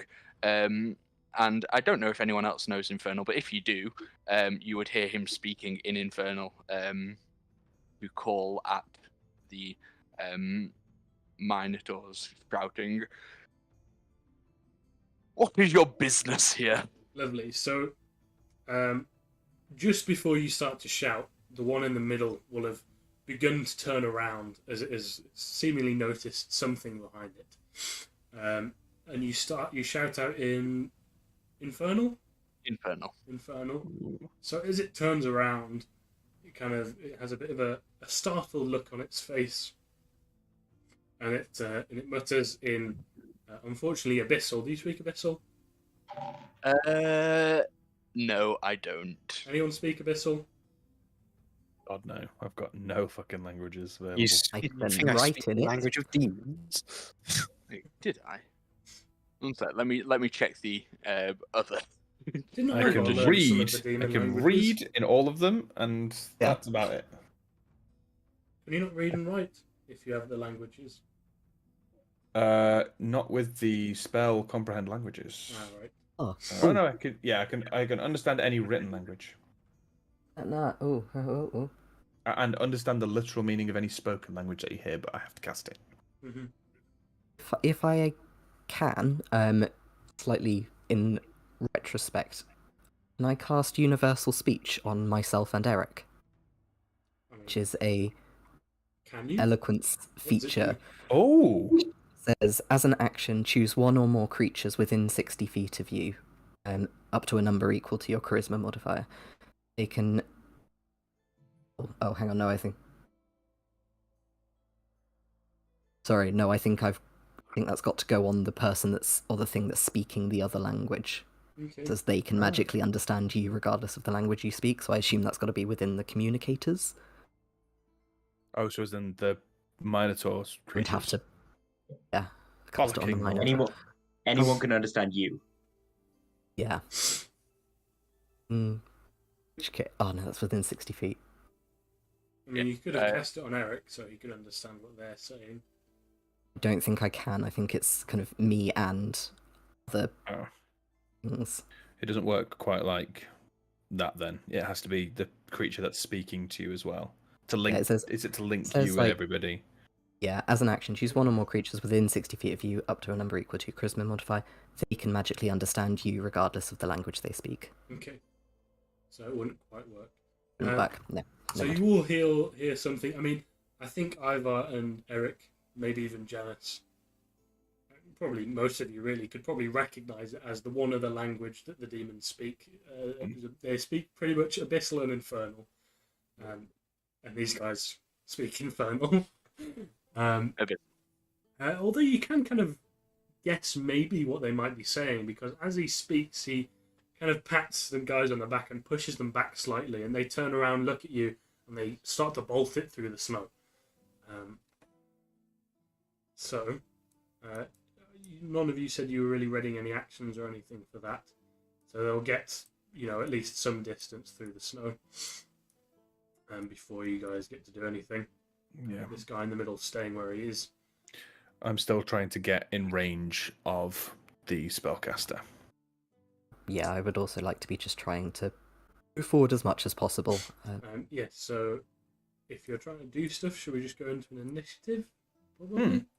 Let's do it. That's kind of what the Okay. initiative is for. Do we get them at a disadvantage? It is a skill check. Yeah. That is Ooh, very true. Yes, so here we get to look at the lovely art for these. So this is these are the Minotaurs, just the kind of your basic ones, the ones that are currently running away, and then we have the magical. Here we go. Here's the magical guy. Sexy. Okay. Rather. Where is magical guy? There he is. Oh wow, yeah, he's ready to scrap. He is adorned. Floating horns and all. Yeah, I mean, there's magical guy. Why not have floating appendages? Did you say initiative's at disadvantage, sorry? I think so. Because of the It's yeah, I would think it is. Yeah. it's an I ability. counted Ian sleepy. Yeah. Oh no!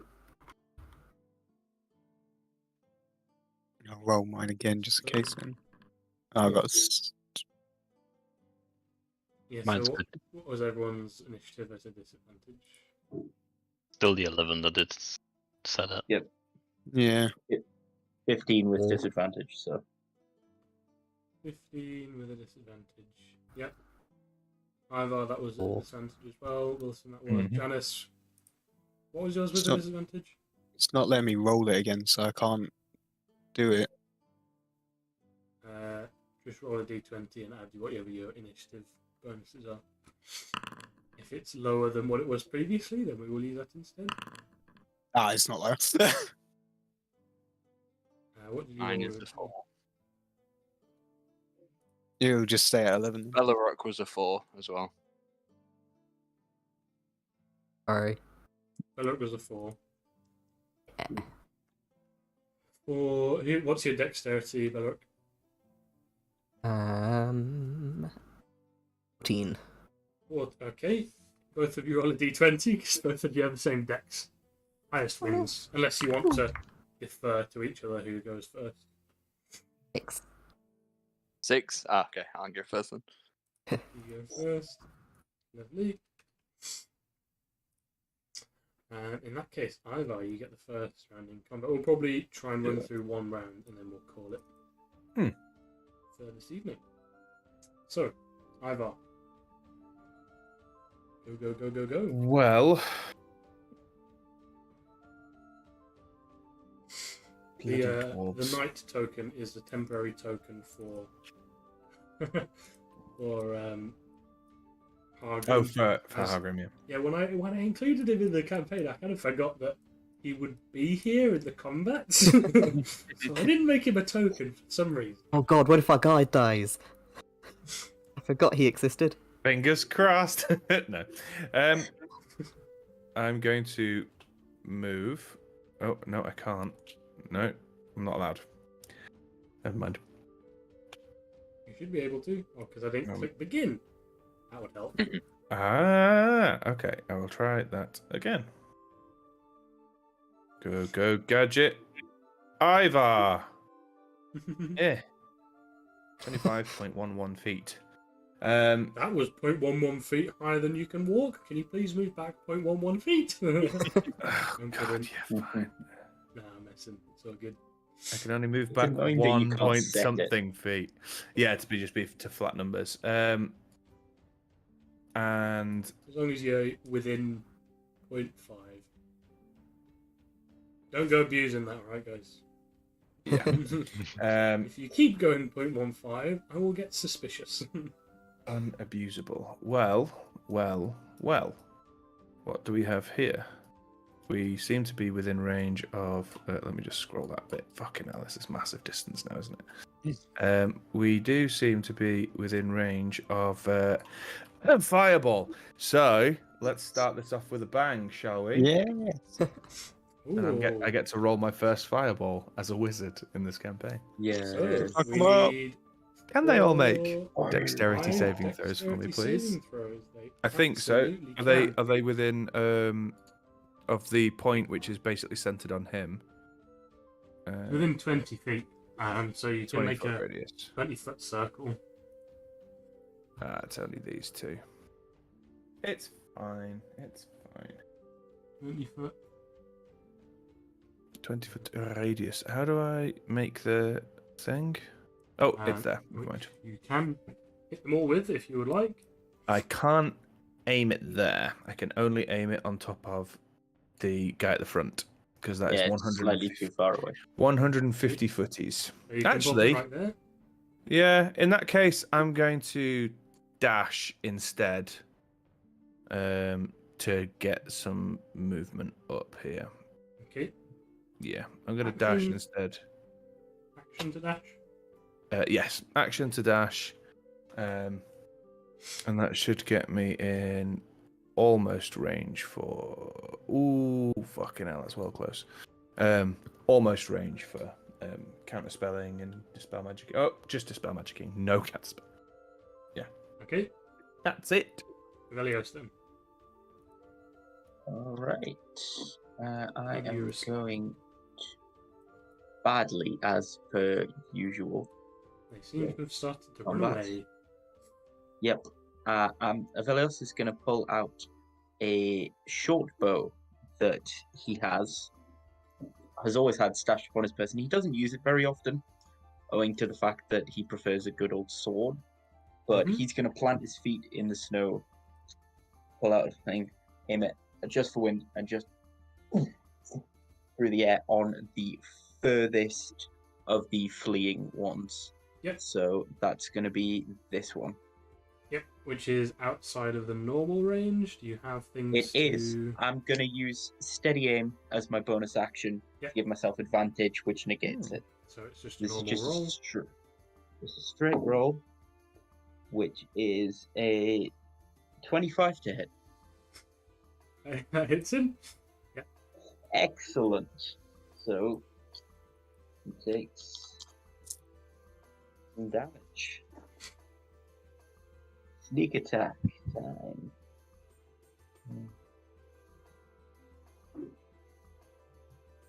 24 points of piercing damage on that far side one, just as the arrow curves through the air and slams into. What do you get sneak attack The- from? You mind?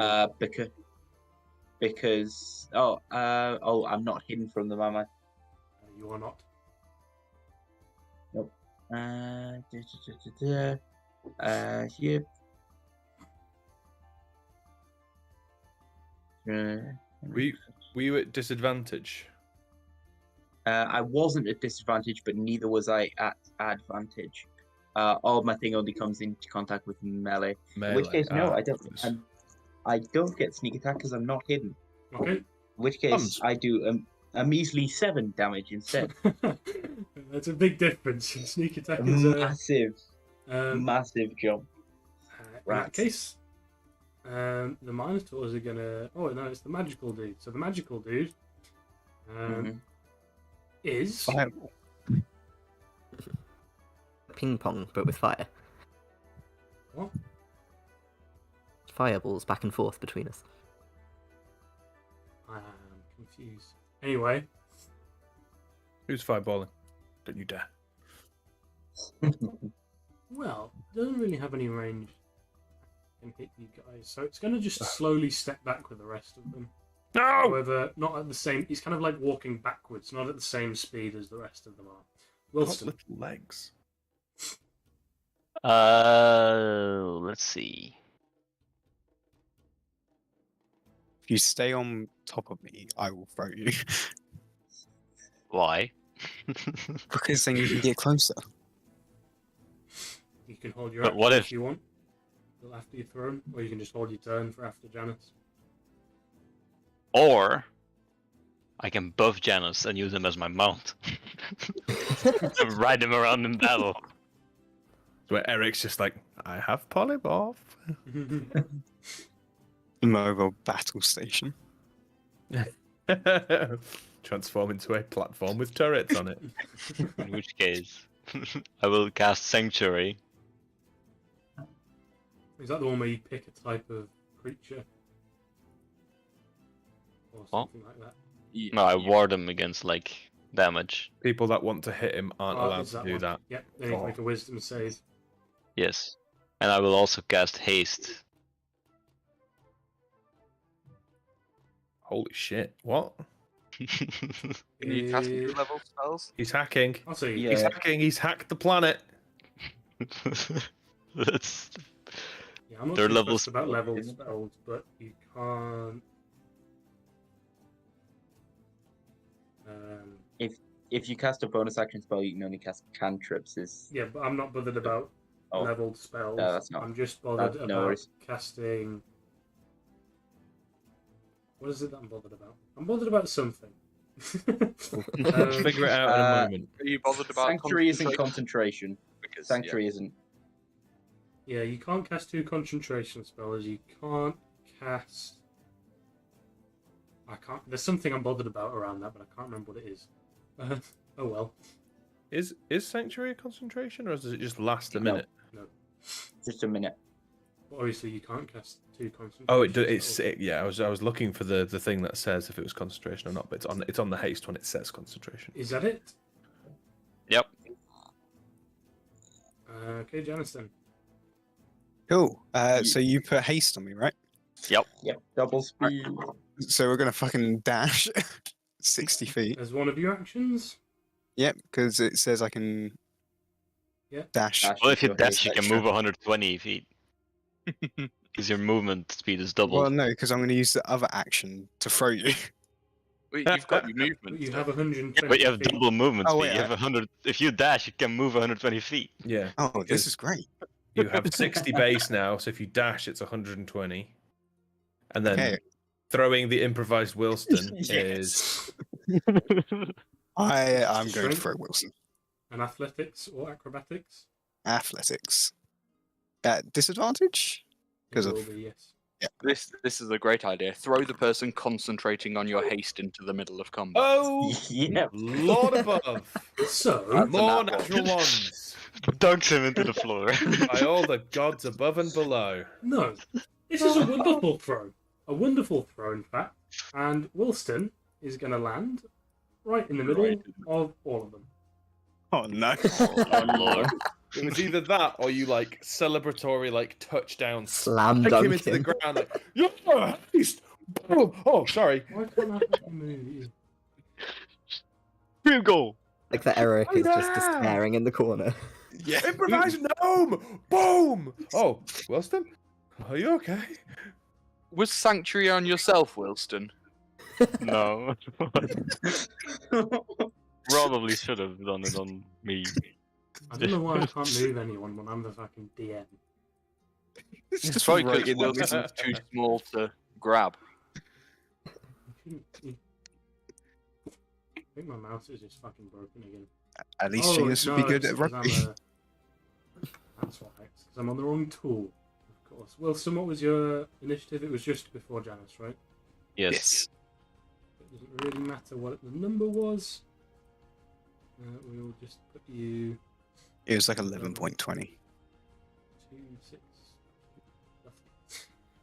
So you land right in the middle of all of them. Lovely. Oh boy, at least the Wonderful tank's throw. in the right place. Oh wait, no. Hang on a minute. And it is, I in mean, fact, Wilson is pretty tanky. it is in fact now their turn. So I'm sure he's fine. there is 4 of them. Oh no. And they are moving in this direction. So this one's going to run towards you, kind of as it's running past.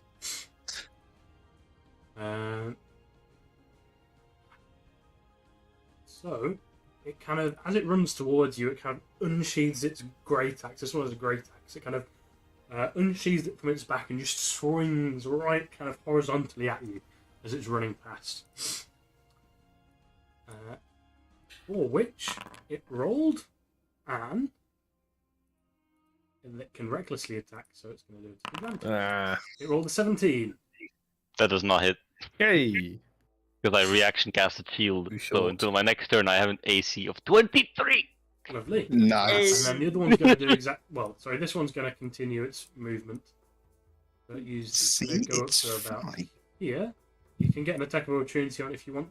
No, you can't. No, I can only use a reaction to not die. Yes. This other one is going to do exactly the same thing, only with the great sword. It rolled a 24 with advantage. Fuck. And it does an extra. So it does 22 points of slashing to you, and you need to make a strength save. And some concentration saves. And some concentration, so constitution saves. Sure, he's fine. Strength And save. boogie save. boogie save. And then Lovely. a con save. Yes. So the Oh, con at is, disadvantage, yeah. Wait, why? Saving throw, not Yeah, an saving ability throws are check. different. Oh, Yeah, you're fine with saving throws. So usually this attack knocks you back 10 feet, but you're very small, so you're going to get knocked back 15 feet as you fail the strength save. It literally, Turn to might- sender. honestly help me. it smashes you with this greatsword like right in the chest, and you go flying 15 feet, and you kind of fall prone on the floor. And that one's going to continue its movement over here. This one, it's not really in range of you, so it's just going to use its movement to continue. Oh, yeah, they have 4. Get back here! So these ones are just going to continue getting away. Eric. Okay. Eric is going to move forwards 60 feet by running for half, walking for half of it and teleporting for the other half. Yep. Ooh. So, whoop-a-doop-a-doo as a bonus action, and in fact, we'll move a bit to the side a bit so we're not too close together.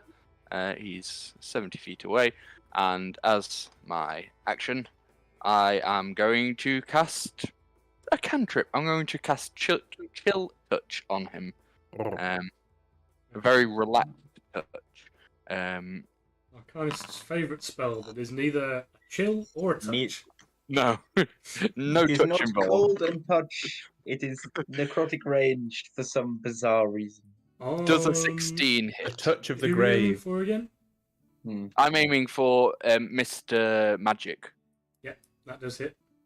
Okay, in which case, does he have full health? Wait, or is Mhm. that a different thing? That's Toll the That's a Dead. different thing. That's Toll the Dead. Yeah. Okay, he's not undead, I'm assuming. Just normal. 14 damage. 14 necrotic damage. Lovely. Very nice. Yeah. And that is going to be my turn. Yes, you see some of his flesh. Basically, you start to eat away at it, but it also combines with kind of like the chill of the environment. Some of it freezes, some of it goes under some necrosis. And to be honest, as I kind of forgot that that your budding scout actually is involved in combat with you, we'll leave his turn for next week, and we will call it for the evening. Yay. See, Wilson's fine. He's fine. How far away am I? I hate having little legs. Oh my god. I should have kept Thunderstep. I could have just gone. It's like 100 feet, right? I will tell you in 1 90? second. If you let me Or slap your butt, I 120. can Thunderstep me in. I Thunderstep cast a long is strider. 90 feet, yeah. And I can take someone with me. Yeah, thanks everyone who came and watched. I hope you all enjoyed the session. The usual finishing things. If you want to join one of my games, there's links in the description. We'll be here next week at 6 till 9. Ooh, maybe not next week actually. I will have to see. There might not be on next week, but we will see, and I'll update you in my Discord, which you can also join our Discord. In the Wow. description. Ivar's doing some lovely streams. We're busy trying to set him up with some lovely alerts. I think Doom's trying to assist with that. I am Yes. so heavily incapable, it's not even funny. But he assumes you're a good time. You'll see some of his clips as well posted on the Discord. And you can just come join chat. We do some events and stuff, giveaways, all that sort of nonsense. And that's pretty much it, unless anyone has any other things that they would like to add. My horse. It's fine to throw your friends. Yeah. I do It's like fine the to throw your fact that friends. We don't like the cold. these guys see us Don't like coming. the too hot either, This- to be fair. They start running away, and then all of a sudden, this like massive 6'4" guy just sprints forward 120 feet and throws a gnome at you. Oh yeah! Oh no. It would have been so much better if you like had your shotgun ready to like shoot them as you landed in the middle of them. Then I wouldn't have been able to cast reaction. Yeah. Oh well. That's yeah.